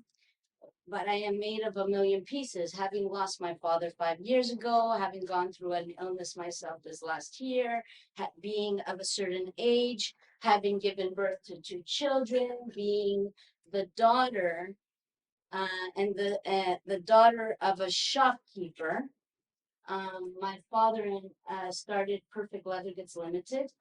It is proudly celebrating 55 years at 555 Pedagogies, 555 King Street West this year. So I come from a different why are we doing this? If it isn't for the Greek ancient and modern merchants, if it isn't for my father that traveled a decade, circled the globe multiple times, lived in China, India, Philippines, in various places on the planet. He was destined to go to Rio de Janeiro. He stopped in Toronto. He stayed in Toronto. He married my mother. They went forth and created this business, had multiple locations, condensed them because they gave birth to my brother and I. And all the while, the why, because we are Greek. Why are we Greek? Because we went through wars. My father was a child in the Civil War. He saw stabbings. My mother lived through the Depression. There is such a deep history, as our first speaker started and hit upon, that I wanted to stream tears, stream tears, stream tears. Sorry. I joined Palestinians before my dad passed because I had this burn, not yearn, burn, kapsa, that if I don't do something, as I have in the past, being raised by these 2 individuals, that prompted me, actually, I was a student of McLaughlin, coincidentally. This was my college, because I've gone through various universities. I've had 8 years post-secondary education. This was one step. My field is gerontology. I also touch upon the why because I was part of the first 5 years of the creation of our first nursing home, the Greek nursing home. Why? Because I was able to speak Greek. Because my mother forced me to write out 50 times the same sentence in Greek so I can learn it off by heart by written effort. If we didn't do it, my mother might beat us. If my father were around, he would console us. I was the eldest in the family. That's another responsibility and another accolade on my shoulders. Another badge. I feel the weight of carrying forth all the efforts they made in order for this dance, this music, this culture, the thoughts for liberation, like we mentioned earlier, the Civil War, the World War II that my grandparents fought in, I feel the weight and the responsibility of carrying this forward. What I bring to this panel is the fact that I grew in a business where I saw people struggling and pulling the arms of a jacket in the 80s, Michael Jackson days, and they said I saw it first. And I was fearful and said, please, I'll get you another one. Don't rip the jacket, because I knew that my dad's heels were cracked from diabetes, and I knew that my mother came and worked 3 jobs and didn't know how to speak the English language and got a ticket for jaywalking. And she was all alone. No one wanted to put her in their house because in case they were kicked out of the country. Then I had these very strong parents, a young 22, 23, 24, somewhere there. My mother came. She was all alone. My father made money in the Greek merchant navy to be able to start what he started here. He taught geography. He taught history. He taught in the army. They begged him to do it. They didn't ask him, they begged him.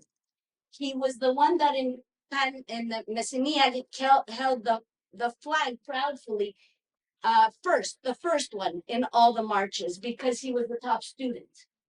He knew the need and he knew the power he could hold if he was number one.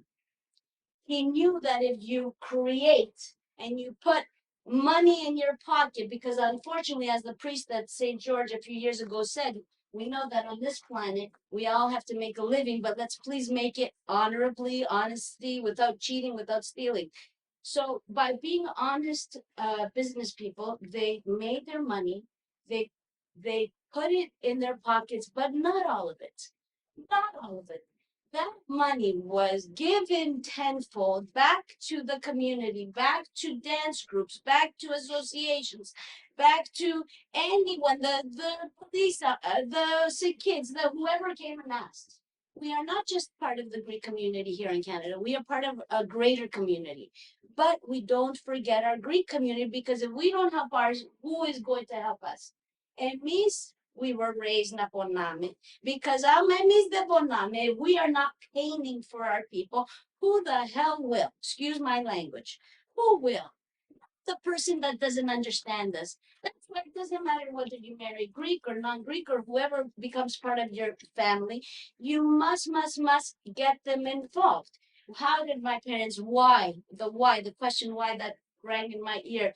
They involved us, they took us back to Greece, they gave us, they fed the groups in order for these groups, the communities to grow, to exist, so that I can learn certain steps that my father never learned.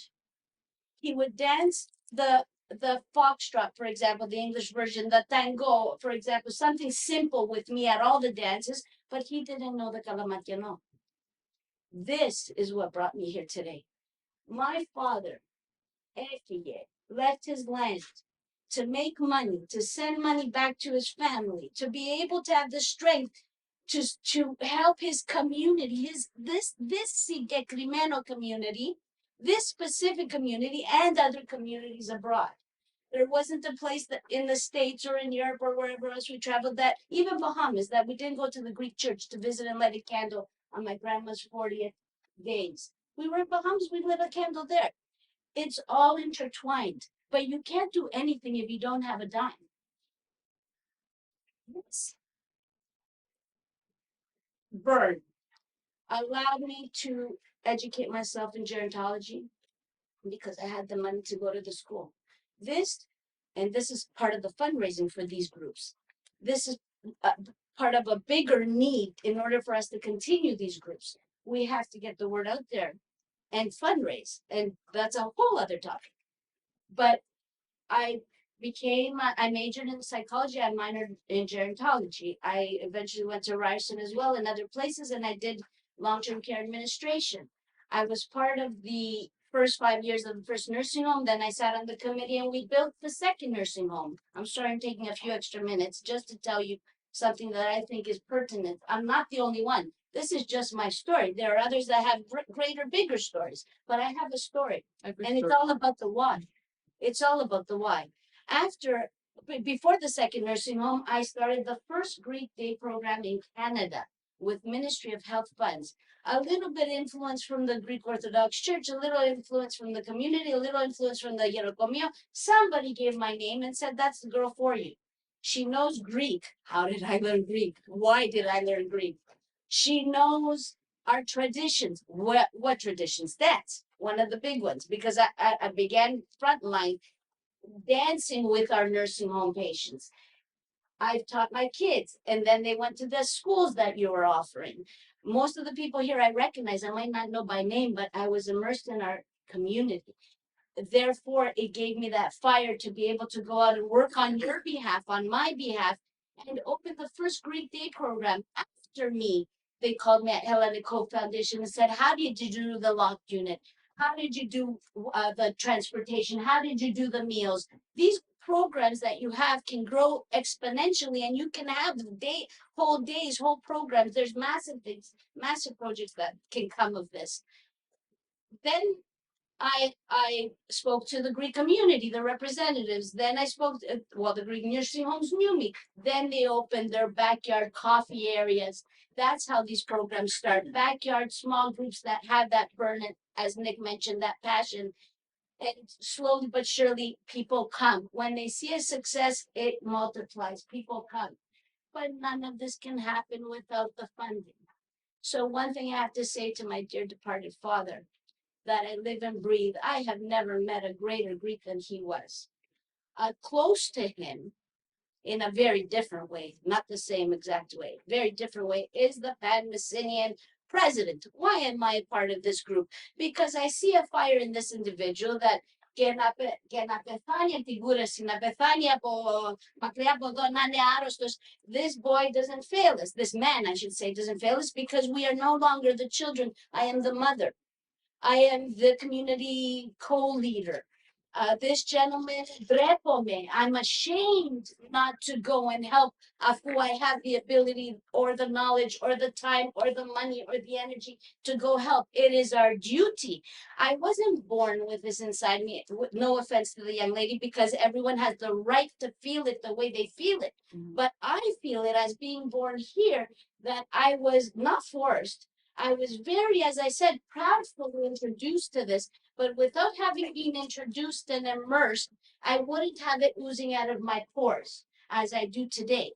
Not because I'm scared that my kids might marry a non-Greek, a xeno, as we say, that we say we're proud that they're Philelines and that we're gonna make them Greek. You are Greek if you wanna be Greek.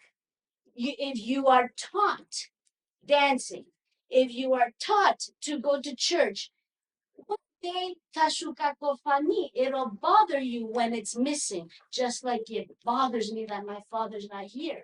So he can see in this audience, so he can be proudful of your advancements. Your advancements, you are the leaders in this subject.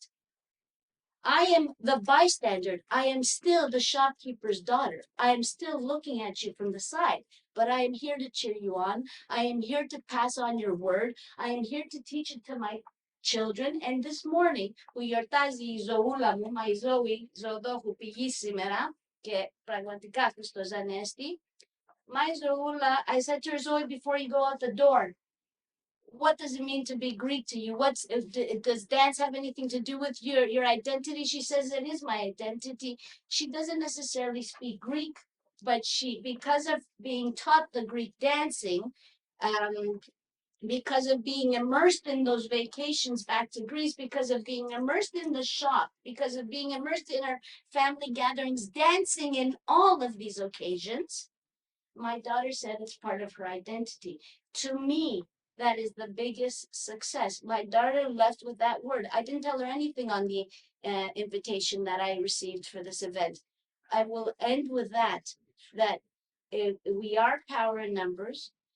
The numbers need to, how do we say, mechanize themselves and ensure that this doesn't die by fundraising, by raising monies of any way they can, because my father didn't have the sign outside the business for all these years saying Elinikon for nothing.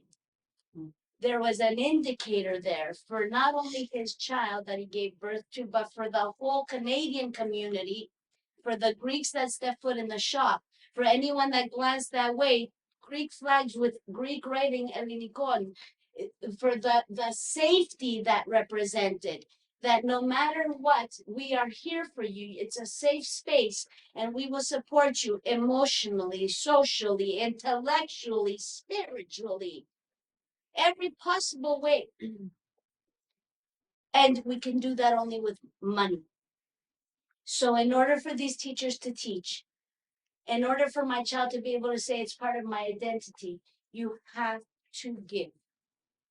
And the only way we give is that as we support our dances, the dances have to support back. In order to attract customers, you have to sell your product too. Not just the dancing per se, the analysis of the dance, which is glorious to continue the history and the traditions, but you have to also sell back what you represent. This is why. What are we representing? Why are we doing the dancing? I don't know the specifics about dancing, but why are you teachers? For us, that's an important thing, to pass that on, to hold that light and to carry it through to the next generations. Όταν εμείς χορεύαμε, όπως είπε ο Nick, χτυπούσαμε κάτω και το ζούσαμε.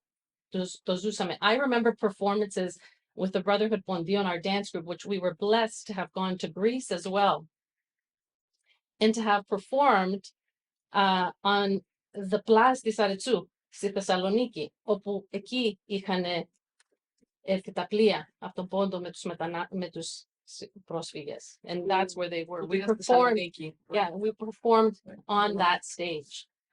That feeling that we had performances where we cried afterwards.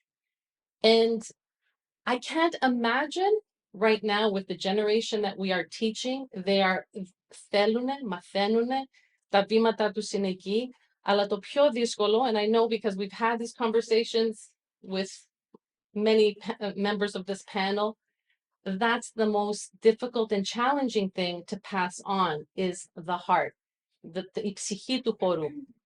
And that is a very important part of Greek dance because δεν είναι μόνο τα βήματα, right? Άλλο είναι να πάμε να διασκεδάζουμε, you know, and here now we have, you know, many different production companies. There's concerts every other week, which we didn't have that as well. They were true We had concerts. clubs. Yeah, we did. They right? don't But have there were clubs not like as we many had clubs. opportunities for young people to come together as there are now.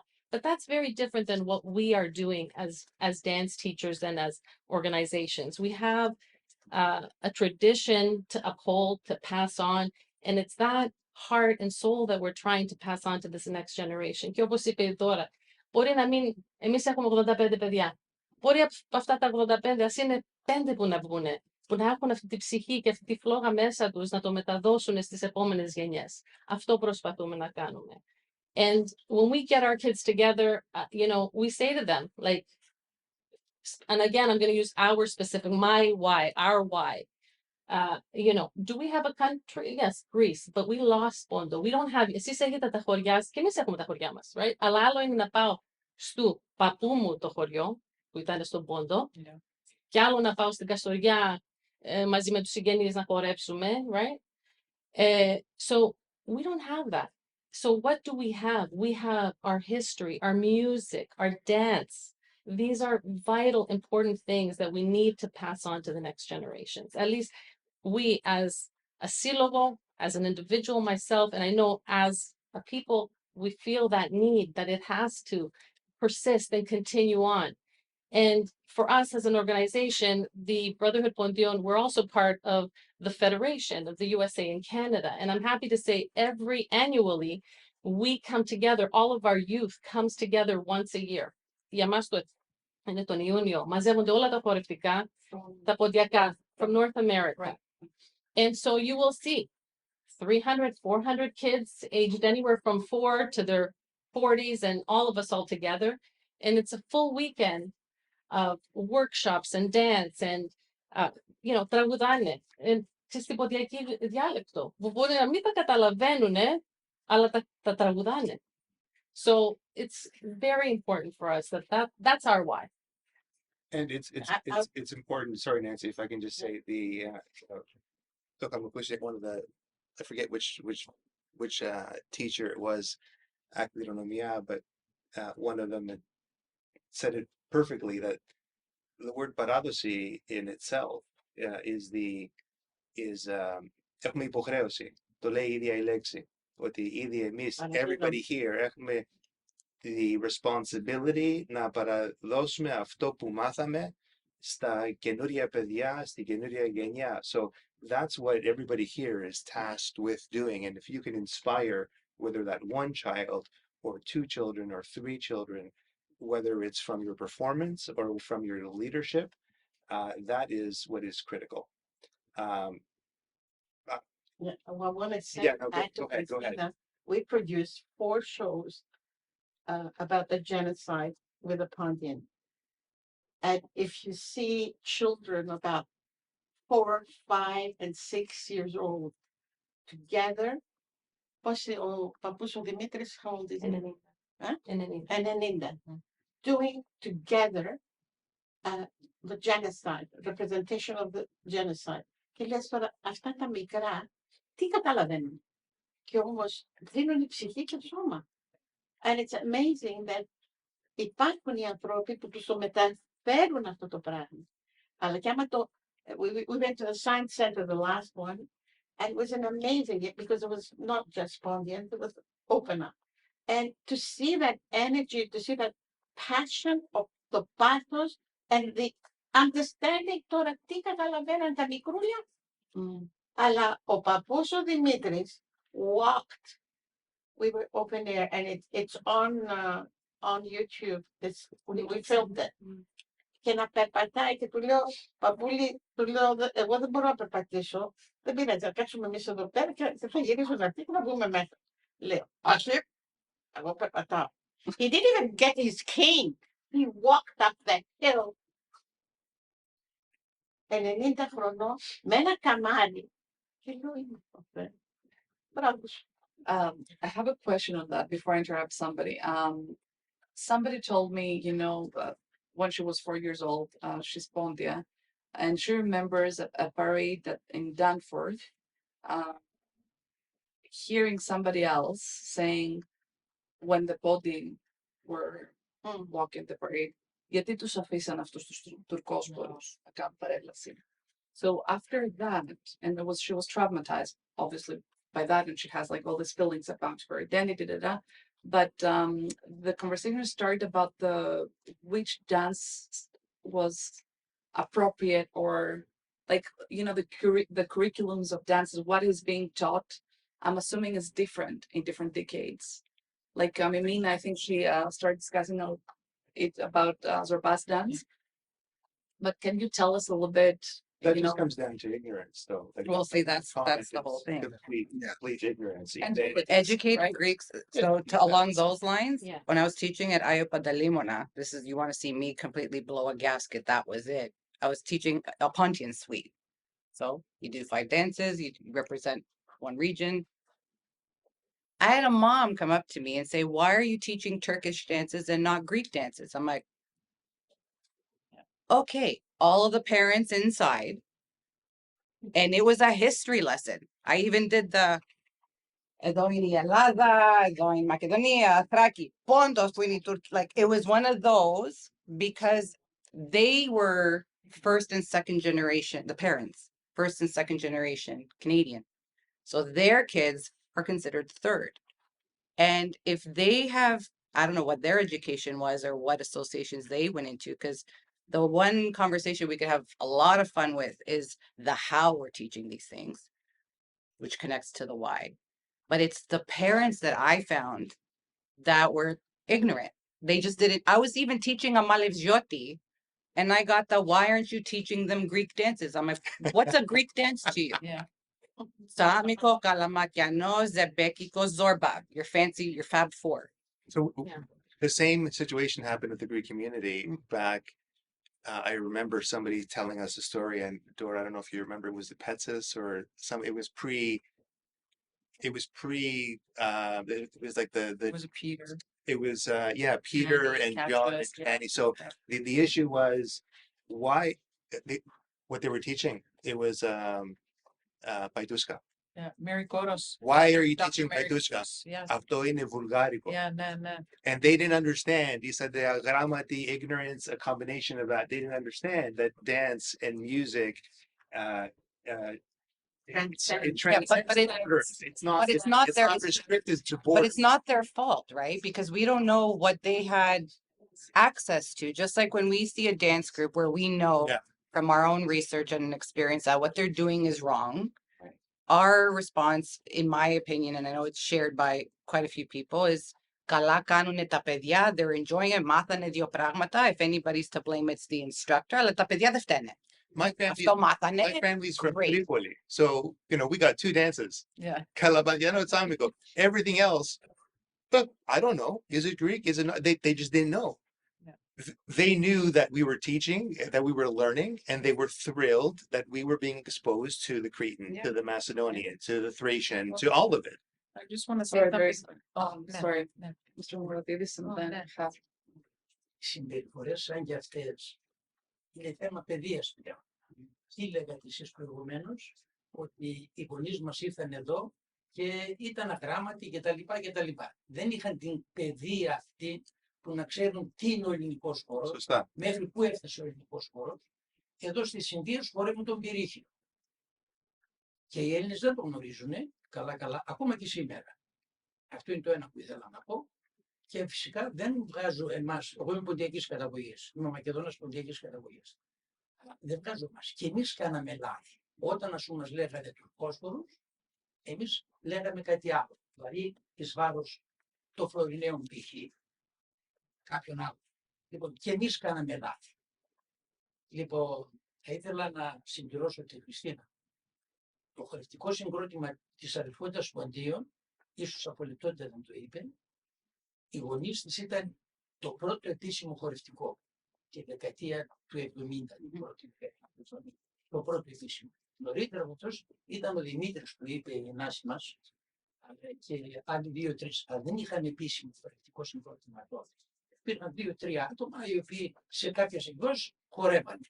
Που ήταν ίσως και πιο ειδικοί σε κάποιους, της Οι ΣΕΡΑ. οποίοι έχουν γεννηθεί στην Ελλάδα, ήρθαν εδώ. Λοιπόν, όμως τη δεκαετία του 70 σε αρχές είχαμε την τύχη να έρθει ένας χορηδάσκαλος από την Ελλάδα και εκεί δίδαξε και αρχίσαν να βγαίνουν οι δάσκαλοι.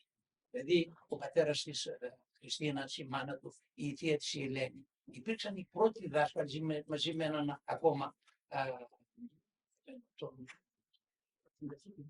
από την Καβάλα ήταν αυτός, λοιπόν, μου διαφέρει το όνομα.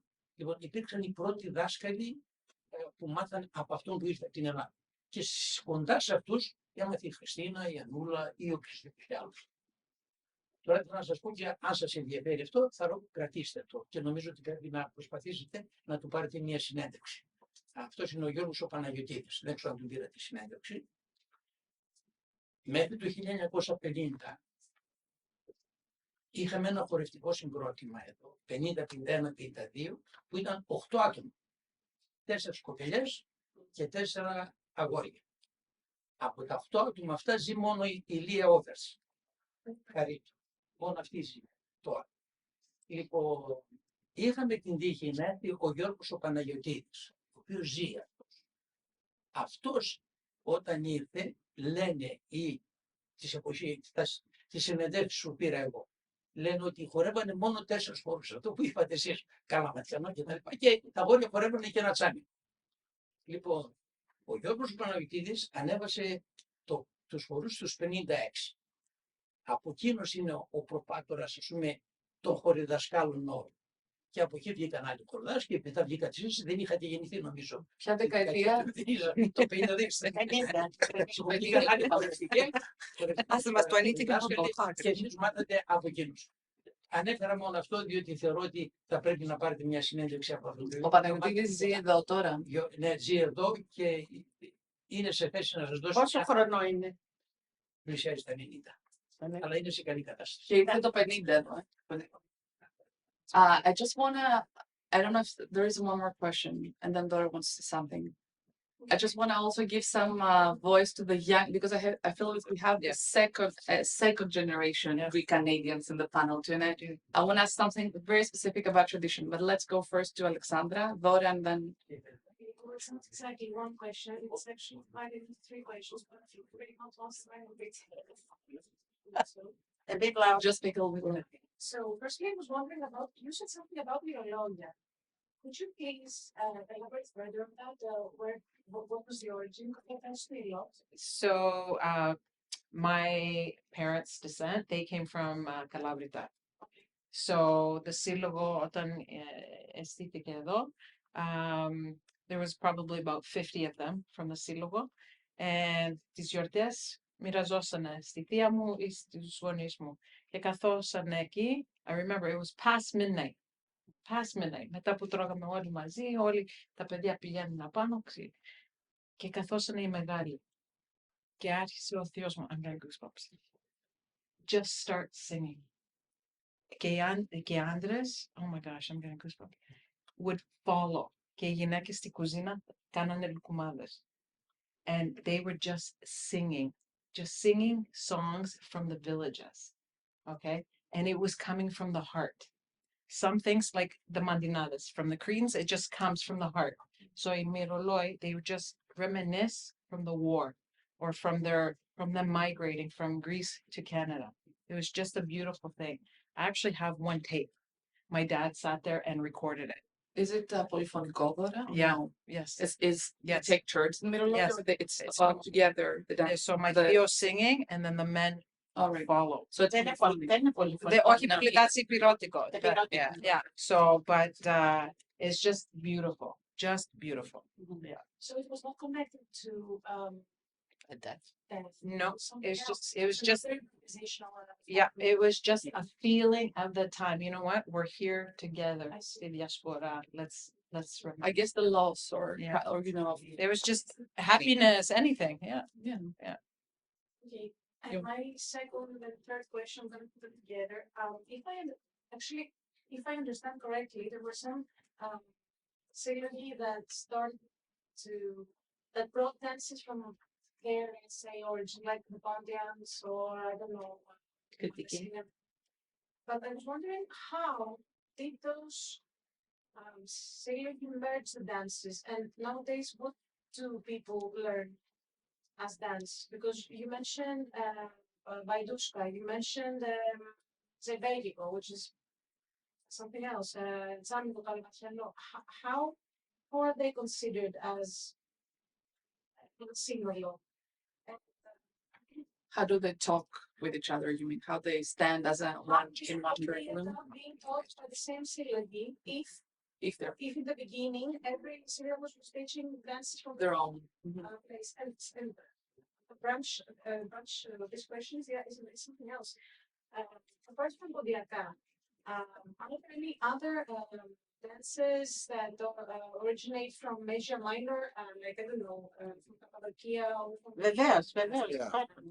Or Vlahica or other minorities, right? Asia Minor, έχουμε Καπαδοκία, έχουμε Εικόνιο, δεν έχουμε Φάρασα, Εικόνιο, έχουμε αρκετά. Και πολλοί από την Asia Minor, οι Έλληνες πήγαν Μυτιλήνη, οπότε και σε Μυτιλήνη έχουν πολλά αντικριστά. Δηλαδή υπάρχει, the roots are there. Γιατί οι δικοί μου γονείς, οι παππούδες, ήταν από τη Μικρά Ασία, αλλά πήγανε στη Μυτιλήνη. Οπότε και εκεί πέρα είναι όλο. Και αυτούς τους λέγανε Τουρκόσπρος, γιατί μέσα στην αυτή τους έχουν μια διαφορετική διάλεκτο. Ναι, και εμείς εδώ πέρα διδάσκουμε και μικρασιάτικα. And sorry, as an extension to Alexandra's question, that also Mimina said something before. I was curious. That's very short comment. Like other than Minor Asia, dances are now they become more and more popular. The music, and I think also the Pontiaki Taftotes is more established now. There's no room for comments and things like that. Like people have Except for genocide, yeah, which is still a gray zone. But what about other ethnic minorities from Greece, like Komaki, Vlahica, Sarakatsani? Are those things that Sarakatsaniκα, έχει παράδοση του Σαρακατσάνικα. Βλάχικα από τη δράμα. Μην ξεχνάτε αυτοί που είναι από τη Θεσσαλία κιόλας, αυτοί κάνουν και πολλά από αυτά. There's also the Arvanitas. Like I found books of like songs from Palya, and a lot of people don't know where Arvanitas go because I'm from Andro, so my papu, my yaya, they spoke Arvanitica. People from Thiva speak Arvanitica. There's in the north as well, Thessalia. But there was so much migration and there's so much influence that Olifti Tora, they're not around anymore. And it's like there was a small window where we could have tapped into all these people. Nobody knew. Then nobody knew to do that. And it's tough now. But even if you look at so I would say about 20 to 25 years ago, where all the choreographies and everything, like the Cretans are, they do choreographies, Pontians, Bidastrophy, because I remember when we went to Elada for Kiriako seminar, you said choreografia and everyone like daggers, like it was like sacrilege to talk about it. And then we started realizing the breaking down of what that actually meant. Because the minute you take something out of a choreo, it's a performance. It's not traditional. And that can be argued, right? Yeah. But then at the end of the day, we've discovered, I'm saying people, 34 new Cretan dances, new, that came out in the last 20 years, but they're older than the Fab Five, just like with the Pontian dance. Yeah. So it's all a matter of what does the community in any given geographical spot, what do they know and what do they have access to? Yeah. Because Kati Kenurio, like I'm going to use the Yurvaladun example with the Mandili, The Pontian Sílogo wasn't aware of it.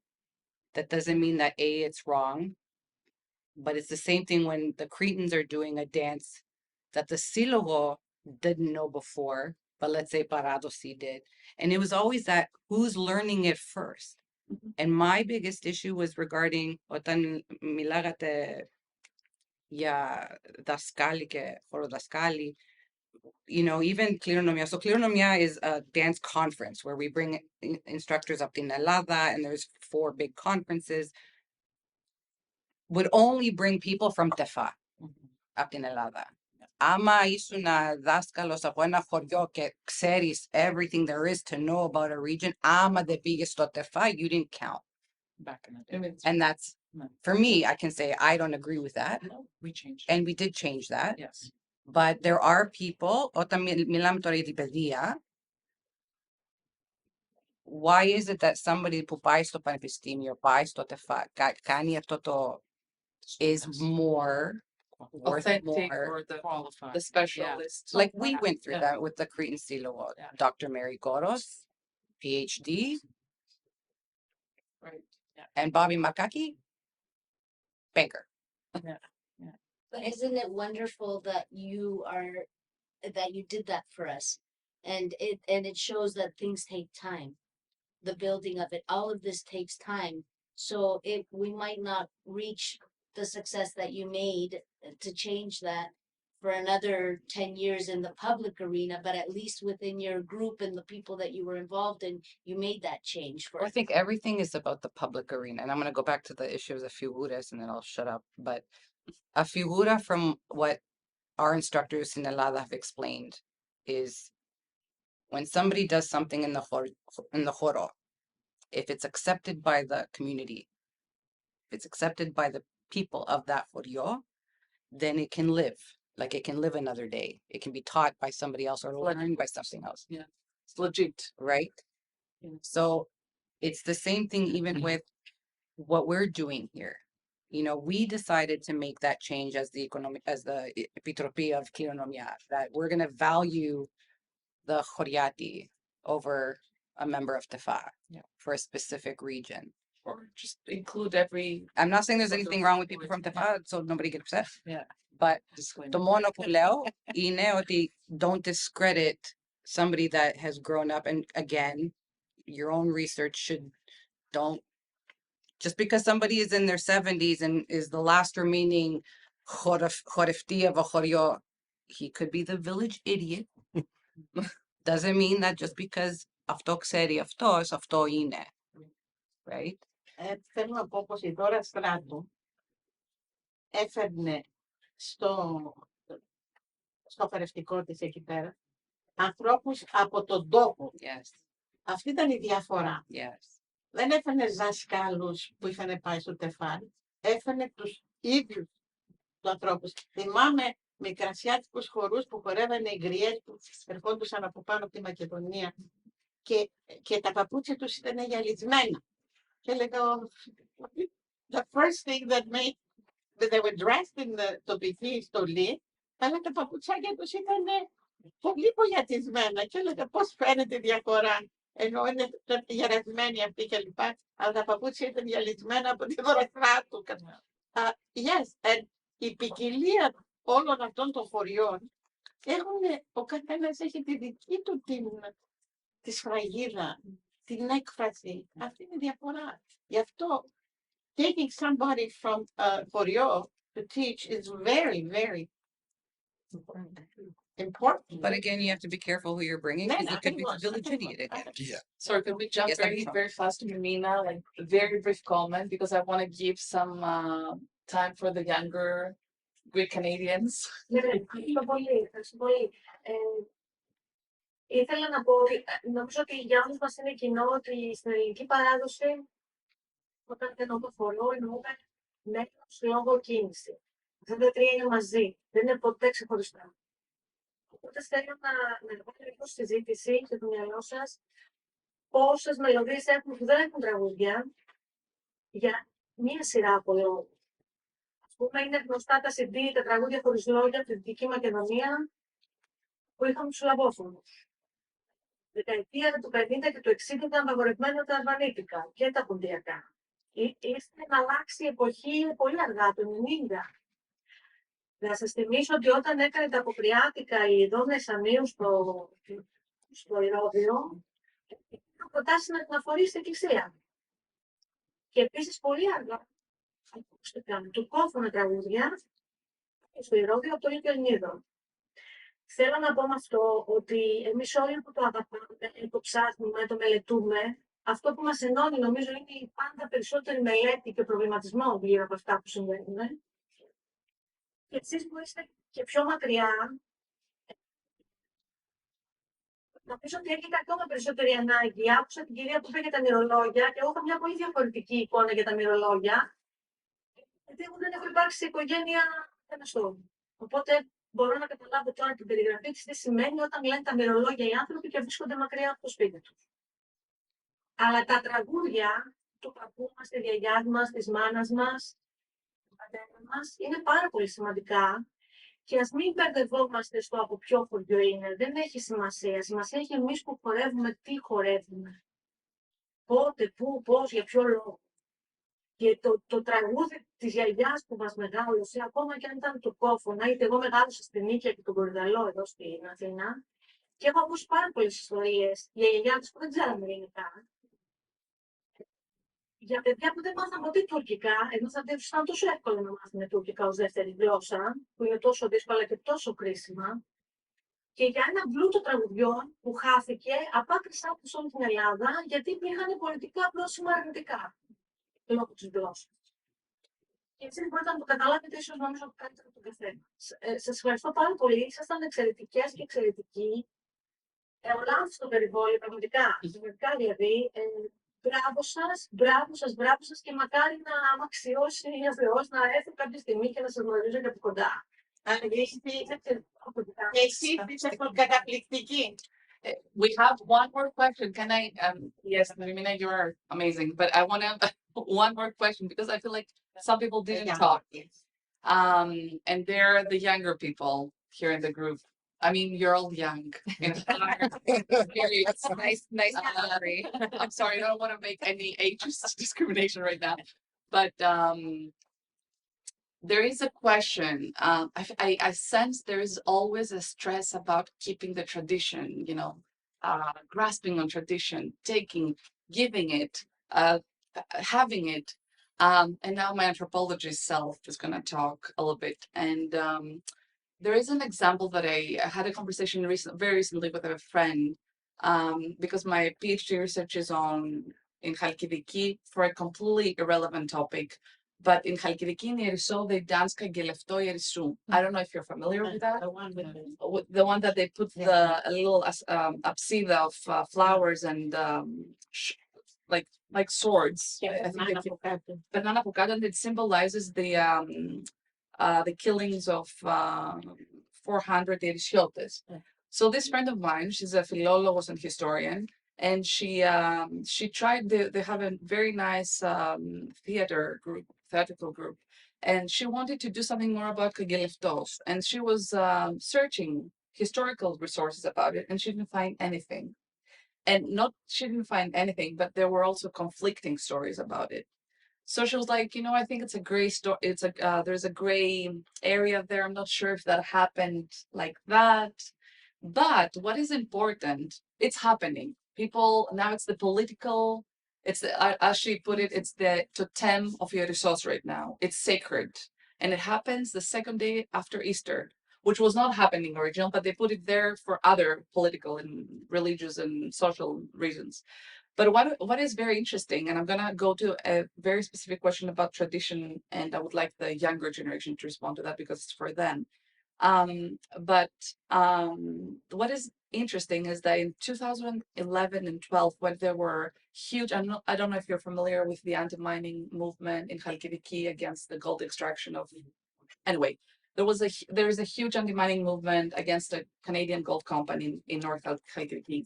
In North Greece and Chalkidiki, in the first leg, in the leg where the Agioros is. So it was very interesting because during the years of the when the anti-mining movement was at its peak, with protests and police oppression and all those things and violence, Kagileftos became a collective, an expression of collective resistance. So they took the dance and they adapted it to their needs of the society at this particular moment. Fast forward, we have Tebi last year, this horrible accident, the train crash that happened 28th February last year with so many dead young people among them. Now, from Tebi, another theatrical group takes Kagileftos from North Greece and dance in the small streets of Rethymno to show their mourning. So what I want to say by that is that if, like, because there is an anxiety, because I feel that this anxiety has a lot to do with that, the fact that you live here, like we live here, we're far away from the origin of the tradition of the dance, and this sort of like the feeling of disconnection makes things, you know, tense. How do we save something? How do we pass the same something as before? But if we look in Greece, there are so many examples when tradition changes, adapts, is political, it becomes a message, it becomes a statement. And even from my origins, like Balos, I'm from Kythnos, my mom's from Kythnos. Semiotikos Balos is a very particular erotic dance. And I remember my yaya dancing Balos. So if we take Anansi's words and say, ο χορός δεν είναι βήματα, αλλά είναι βιώματα. But then there is a question, what sort of βιώματα? Because even if you go back to Kythnos right now, the younger generation loves dancing Balos. But you know why they dance? They feel something. I don't challenge that. It's cool, it's nice, it's fast, it goes with the wind of the island, but there is a different, like they don't dance it as my yaya and this generation used to dance it. Now it's all about speed. It's all about how many furles you can do. They jump a lot. And when I was trying to show my husband when we were getting married in Kythnos how to do the balos, and we had different, like younger people would be like, let me show you, was a completely different balos. And then the older, no, the patimata is different. Like, are you serious? So what I want to say is that if we consider that, let's go back to the first case study, the Kagileftos, that tradition is something that is changing so much. And now we have the younger generations, the generations that they're going further away from the bodies that brought the dance and the music with them. Then how do you fill in this gap? What tradition means for you? And what does it serve to a particular culture or some other kind of art form? And dance I've always seen as just, you know, another art form that a culture produces. So if you, or for me, like if I relate to a dance or music or literature or you know, visual art, if I relate to that, then I can create some sort of individual identity through that expression. So like that's why I've always felt like I've danced and I've created other art forms as my own individual expression. So then when people start to congregate around that and you express something that other people can relate to and like, that starts to create that community for me. And that's why I love then teaching people and learning on my own.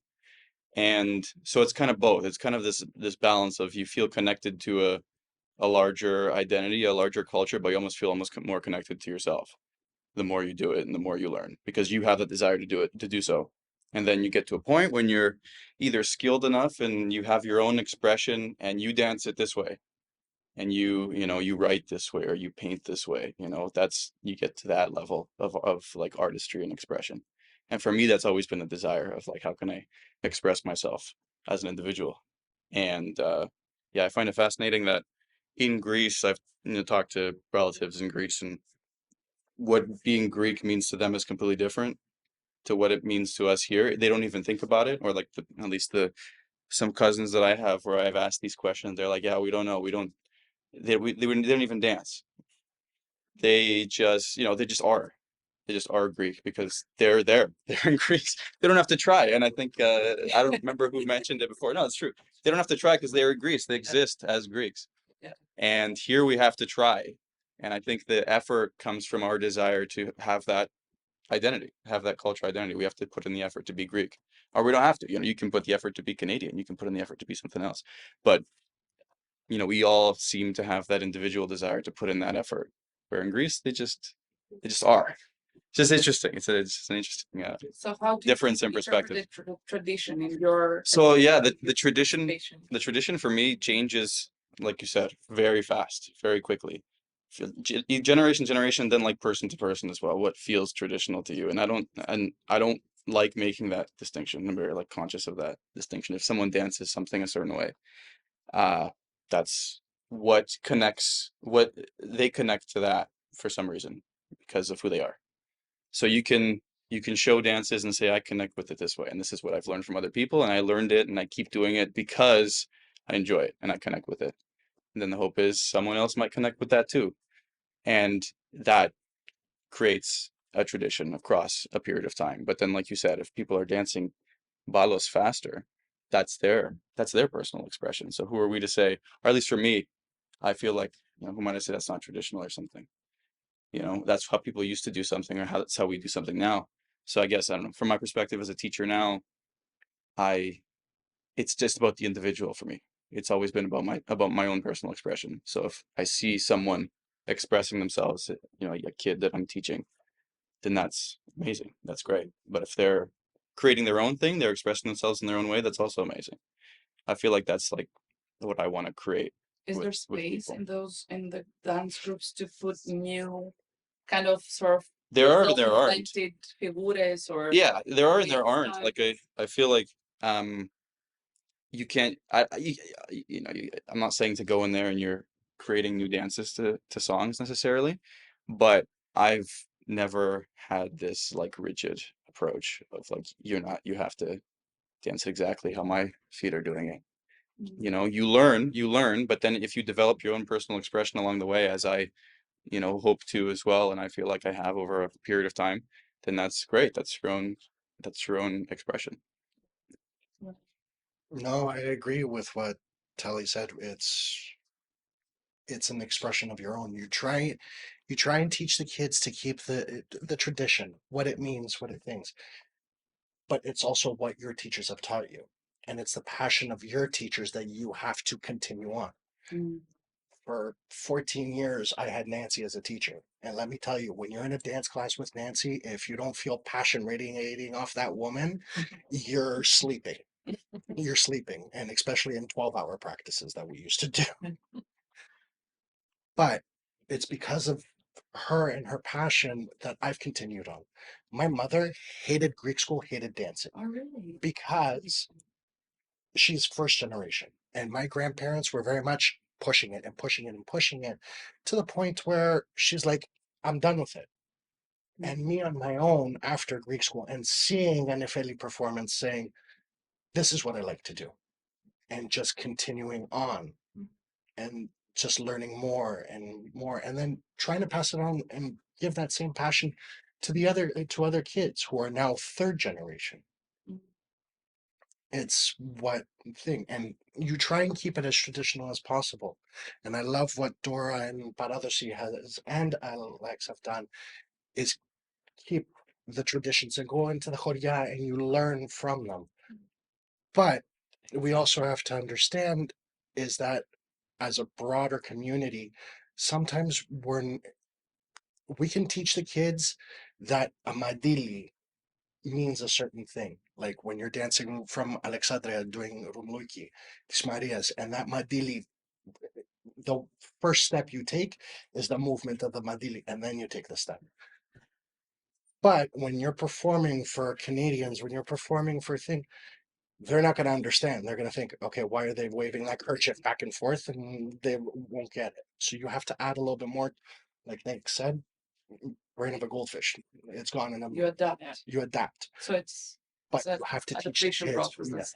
Yeah. But you have to teach the kids first. Okay, this is what it is traditionally. Okay, let's add in a little salt and pepper to make it more fun for the audience, so that they don't fall asleep on it. And the music And the content. music. The music is more the boom, boom, boom, boom, boom, boom, boom, Yeah. the more, you know, Or odd. not care and let them fall asleep. Yeah. You could do that also. Yes, please. Sorry, are you? Yeah, I'm done. Thank you. Okay. Just one. First off, those were two great answers. I think that like sort of that self-expression is really important when it comes to dance. That's one of the big things that's pushed me to dance for as long as I have. And this question might actually be more for like I guess some of the more experienced instructors where I've just sort of started teaching. In our dance group in Halifax, it's kind of funny. I've had some teachers that are very much tradition, tradition, tradition. You do this step a certain way. If not, you're not in this dance or whatever when we perform and that sort of thing. And I've like that one of those teachers has been one of my favorite teachers. And then I've had another teacher that's a little bit different. Like there's tradition, but we adapt, like kind of like how you guys were saying, and we add this and this. And sometimes there's infighting between teachers when it comes to tradition versus not tradition. Do we stay with what we've learned in research, or do we kind of adapt it to this greater audience?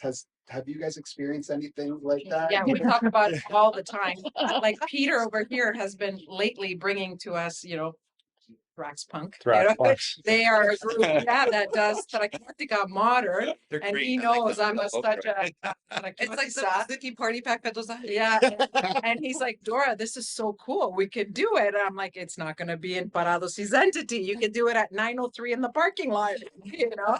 But it is a cool concept. I understand to gravitate the young generation, and this is why I understand like Siloy, like Messinia have now, you know, adapted more of the younger things, and they bring the Zebekiko and the Zorbas and all that. That Mimina was talking about.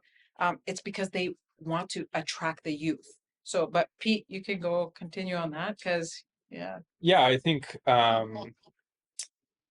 to a lot of what was said already, you know, we are very much in a time of influence now, where as Greeks, we're not only influenced by our direct community, but also in a multicultural setting by the rest of Canada. And so there's a lot of pressure on us. Like my story coming into Greek dance is that of a 15-year-old kid who was mortified that my parents are sending me to Greek dance because all my friends are playing hockey and I grew up in that setting. And so for me to have to come to a world of Greek dance now is something that for a period of time held a lot of embarrassment towards me because it was so out of the norm of what my normal setting and place was among my friends. But I think as a community now, this is where we need to look at how can we influence those next generations in order to allow them to feel that sense of community that I eventually adopted as I integrated into the Greek world. I also think it's the role of the younger generation to push boundaries regularly and of the older generation to re-listen when we go too far. This is the natural progression. You want to say a little bit more about what do you mean by boundaries?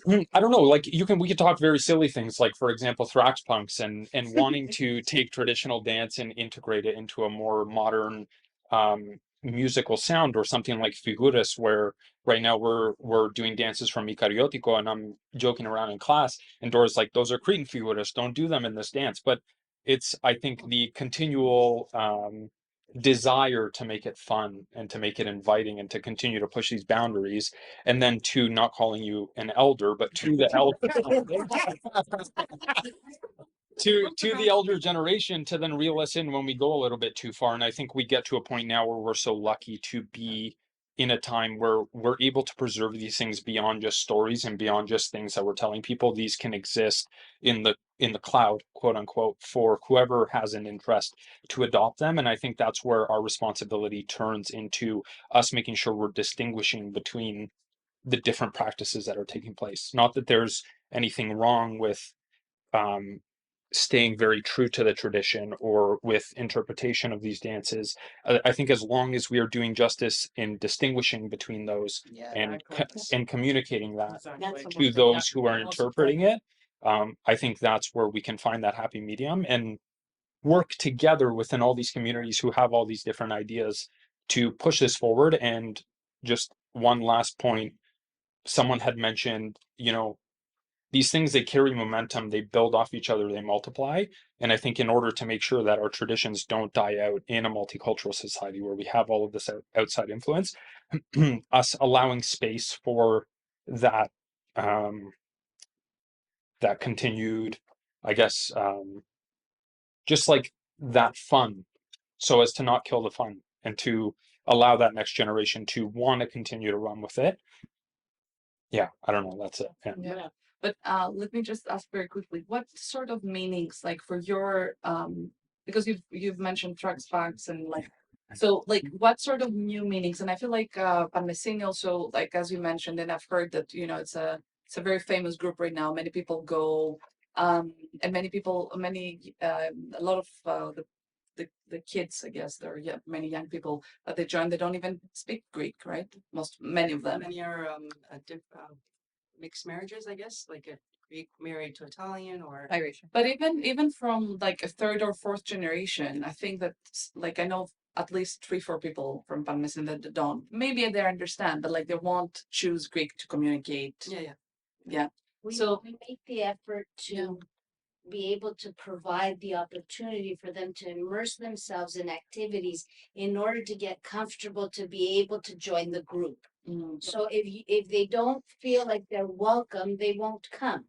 The children need to make friendships, they need to have socials, they need to have trips to Greece, which we've supported this with the Greek government. There educational opportunities, there's travel opportunities. We've gone to Montreal, New York, so many places. I can't like think of all of them right now. But the bottom line is that it's just like the house at home, the way our parents raised us. What I was trying to say, that they exposed us to all aspects in order for us to be, how do you say, enough methods, to be courageous enough to approach the groups and to go further in our learning. Because these are specialty teachers and these are specialty dances. But someone that has no language skill can't just show up. They don't have the courage to do that. But through these social events, through the support of these associations, through the support of the dance groups, the children have the courage to come with a friend that's part of it, bring a friend, bring a non-Greek friend. Everybody is welcome. We're not limiting our borders to just Greeks. Because as the young gentleman said, he's younger than myself. He is living a different experience. It's even harder for that generation to be involved because they're learning it second, third, fourth hand. So it's so essential to be inclusive and just get the participation going. And just like the rest of the panel spoke, once they got into it, then they were looking at it through their own eyes. They weren't looking at it through the group. When you're used to it through your own eyes, then you can feel more part of the group. It's all reciprocal. It's all exchanges. You don't have the exchanges, you won't have the results. You have to be part of it. And thank God for you guys. Okay, maybe let's continue, to the next one. Thank you so much. You're very welcome. Great comment. I think tradition has a lot to do with what the mandate of the group is as well. So, teaching in a church setting, you have the whole community that you are teaching for, and what the community also does. So, one of the biggest parts of or final performances that the groups in Mississauga do are be a part of a multicultural festival for the city. So you have to consider audiences when you're developing your programming and what you're going to be putting out in conjunction with teaching them the tradition and teaching them what these dances are actually supposed to be. So when we're putting sets together and you're trying to figure out what age group is doing what, the younger ones oftentimes get away with more free stuff and, doing things a little bit different so that it can be more fun and it's, exciting for the parents to watch and, just gets them interested in dance. Whereas as they get older and older, you change it up on them a little bit and you become a little bit more strict and you become much more traditional and you are now teaching a much more local geography as opposed to a region as a whole or something like that. So, how you deal with it. So my seniors, so for Nehenya, they will always do a traditional set, multiple usually, and a modern set. So the traditional set will always be done traditional costume. It is from this choreo, from this region. This is how we dance it. This is proper. And this is how we will put it on stage for whatever the audience is, and show that this is what it is supposed to be. on the flip side, because we are here to entertain as well, they do a modern set. So it's to modern music. They don't wear costume. They do a performance to Greek things. Yeah, you use Greek steps and you use things in there so that you can make some stuff. But you kind of get away from tradition by having a whole other set, but you call it a modern set. You Because also it have becomes more like you as an entertainment than it's making it it's for a show. yourself. Yeah, exactly. The other part of sort of understanding where the line gets drawn for tradition is with the what you're being asked to do back. So working out of a church, you have your team, but you also have to answer to a council and a community as a whole. So if you are getting significant pushback, you have to consider what that means and whether or not you're willing to make some adjustments Push based back on like in what you're teaching, Add or a how flip you're to teaching its it. yeah. So a lot of times newer and newer generation parents will complain that things are too boring. They would like to see things more interesting and more figures. Let them go kick in the air and do flips and that kind of stuff, because that's what's fun to watch. But when you try and explain to them, this is what we are doing and this is why we are doing it, a lot of them will get it. And there's many parents who will come up to us, especially after seeing a performance, and you can feel it on them, and they'll kind of like shake your hand and they'll stare at you and just say, thank you so much. Like, I've never seen this the way you're doing it.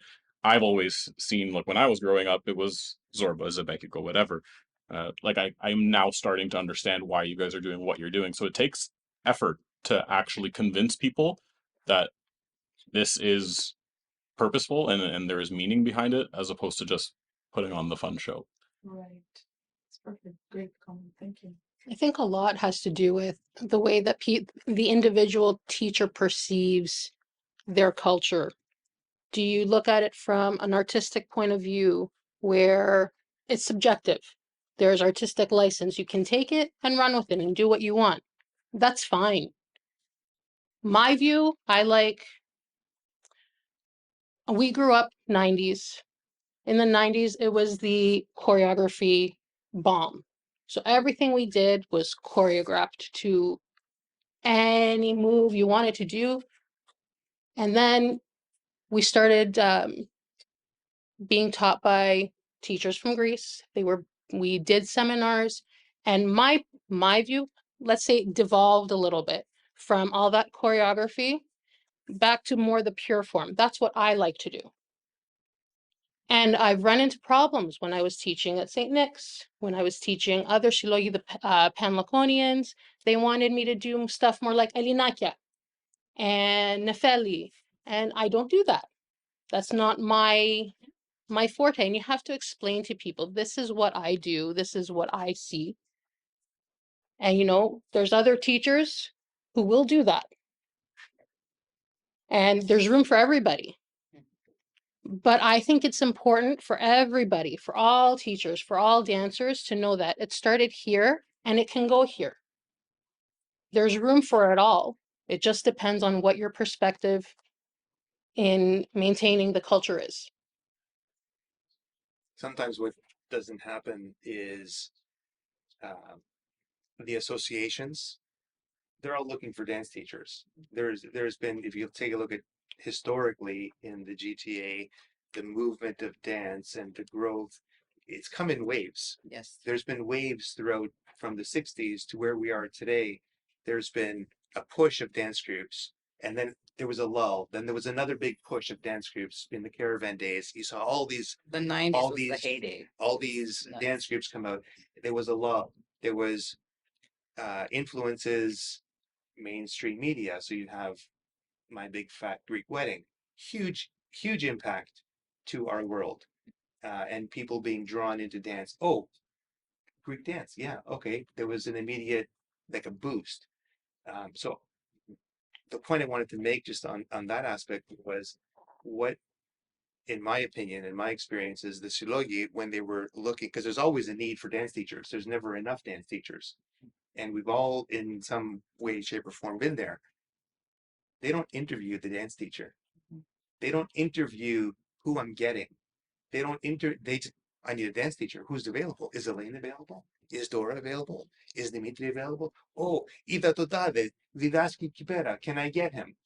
They don't know who they're getting sometimes. They just want to fill a spot, and I'm a association of Totade Corios, but they haven't done a great job, I think, sometimes, and it's a little bit of a letdown afterwards, because then you have these uncomfortable conversations of why do you teach it like this, and why aren't you more It's traditional, also or the, why it's you also the less traditional, council, it's or also the councils and the boards. that's the And politics this of is it. where the politics, like The politics is for, the nasty part of this business. for my, That's like, why from a background, I'm like Nancy, I come from a non-Greek dance and theater background. So choreography is ingrained in my blood. And one of the things I know, even from a philosophical standpoint in dance, where, you know, Dora and I have had many conversations about this, is that choreography as a performance can do one of two things for the dancer and one or two things for the audience that's watching it. But as a rehearsal tool, like I like it as a rehearsal tool, because what comes natural to me is not going to come naturally to Telly. So when you tell a dancer do what comes natural to you, that means absolutely nothing. So when you use choreography, or even if you take a dance group that is so used to the razzle dazzle, and you want them to do performance in a traditional way, and you use, like I always say, the Buzuki Party Pakadozali, they're learning traditional steps to modern music. And then next thing you know, 6 months later, you're like, oh, hey, here's the traditional version of it. They love the dance already. They could care less what they're dancing it to. And that's my philosophy, is whatever your group is, and every dance group is different. The kids are different. What you have to cater as an instructor, what your vision is, yes, but how are you going to get them there? And it's going to be different every time. And when you have, like when I first started teaching at Ayopa de Limona, because it was the first year after a few year hiatus, the council didn't know me, aside from my whole family tree being in that church. They didn't know me. I taught the dances. We had like 3 groups, nothing crazy. But for the first 2 years, we went from having 22, 23 kids, and we over 200 kids in a 2-year time span. I disappeared during the performances. So for me, if I'm going to grow a dance program, my dances, my performances, number one, have to speak for themselves, for the parents to see the kids are loving what they're doing. I like what I'm seeing. I want my kid involved. And then you want the kids that are watching to say, hey, they're having fun. I want to do it. So if me as a dance teacher isn't walking around saying, I disappeared. And then they start asking, Pios didaski, Pios didaski, Pios didaski. And then you have that conversation. And then as an instructor, you're going to be more welcomed by a board or a council. It may be temporary, but it'll start that way.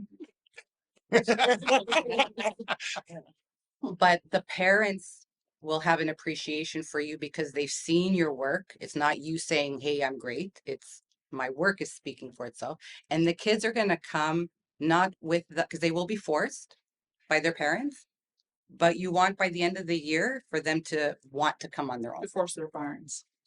And it does happen.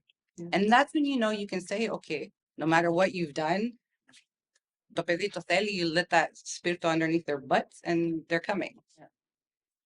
Can I just say Yes. We have to wrap up. Yes. As we One switch to 3 hours. most important thing that I was horrified to see in a Greek festival, to see a Greek flag in the toilet. Oh. And I urge all dance teachers to explain what the Greek flag means to us. I picked up that flag from the toilet and showed it to the person in charge. I said, I found this in the toilet bowl. Please, that's all I want to close my I'm very sensitive to the Greek flag, and I feel that every dance teacher should understand what it means. Explain that. We waved to the festival to get the little flag, and then the child just went and threw it in the toilet. Like, why in the toilet? Becky? That's We my have to wrap last. up. Yes. Unfortunately, we have to wrap up. I would like to thank all of you, first of all, for coming and for, I think, to thank everyone as well. It is very, I mean, among the things we've done the last few years at York, I think this has been by far one of the most important.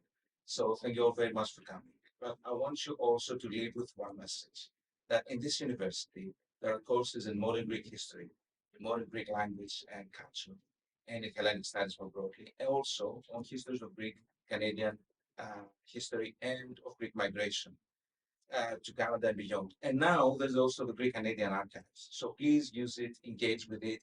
As instructors and mentors, tell your students about it, because I think you will connect with it a lot. And your students and relatives and friends will connect with it a lot. And a lot of times there was mentioned next year is going to be 100 years since the first time that I found information about a Greek performance being held by kids in a theater here in Toronto in 1925 on the occasion of Greek Independence Day of March 25th. So maybe there was one before, but I found at least since 1925 that some kids performed in a theater on March 25th Greek dances. So I don't think you need to look necessarily for Greeks or only in Greece for heritage and tradition. There's a lot in here already. So again, thank you very much. If you liked what we had and what we did here, we can repeat it. There are more questions about costumes, embodiment of tradition. What do you wear? Where do you bring it from? Who made it? All about the attire. I have so many questions about how the dynamics are with different groups from the North America, or what happens when you perform with your groups in Greece. I'm sure there's a lot to say there. So there are more questions. I would love to do it again if you want. Sakis mentioned what we're doing with the archives. I want to say that we're collecting oral histories. If you're more than welcome right now. Priorities some older generations, older than you, everyone. So we are open. You can connect us with people that want to talk about it. You are welcome to talk to us about it.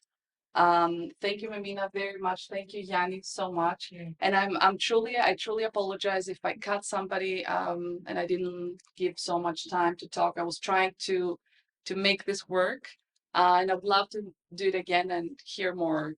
Thank you very much.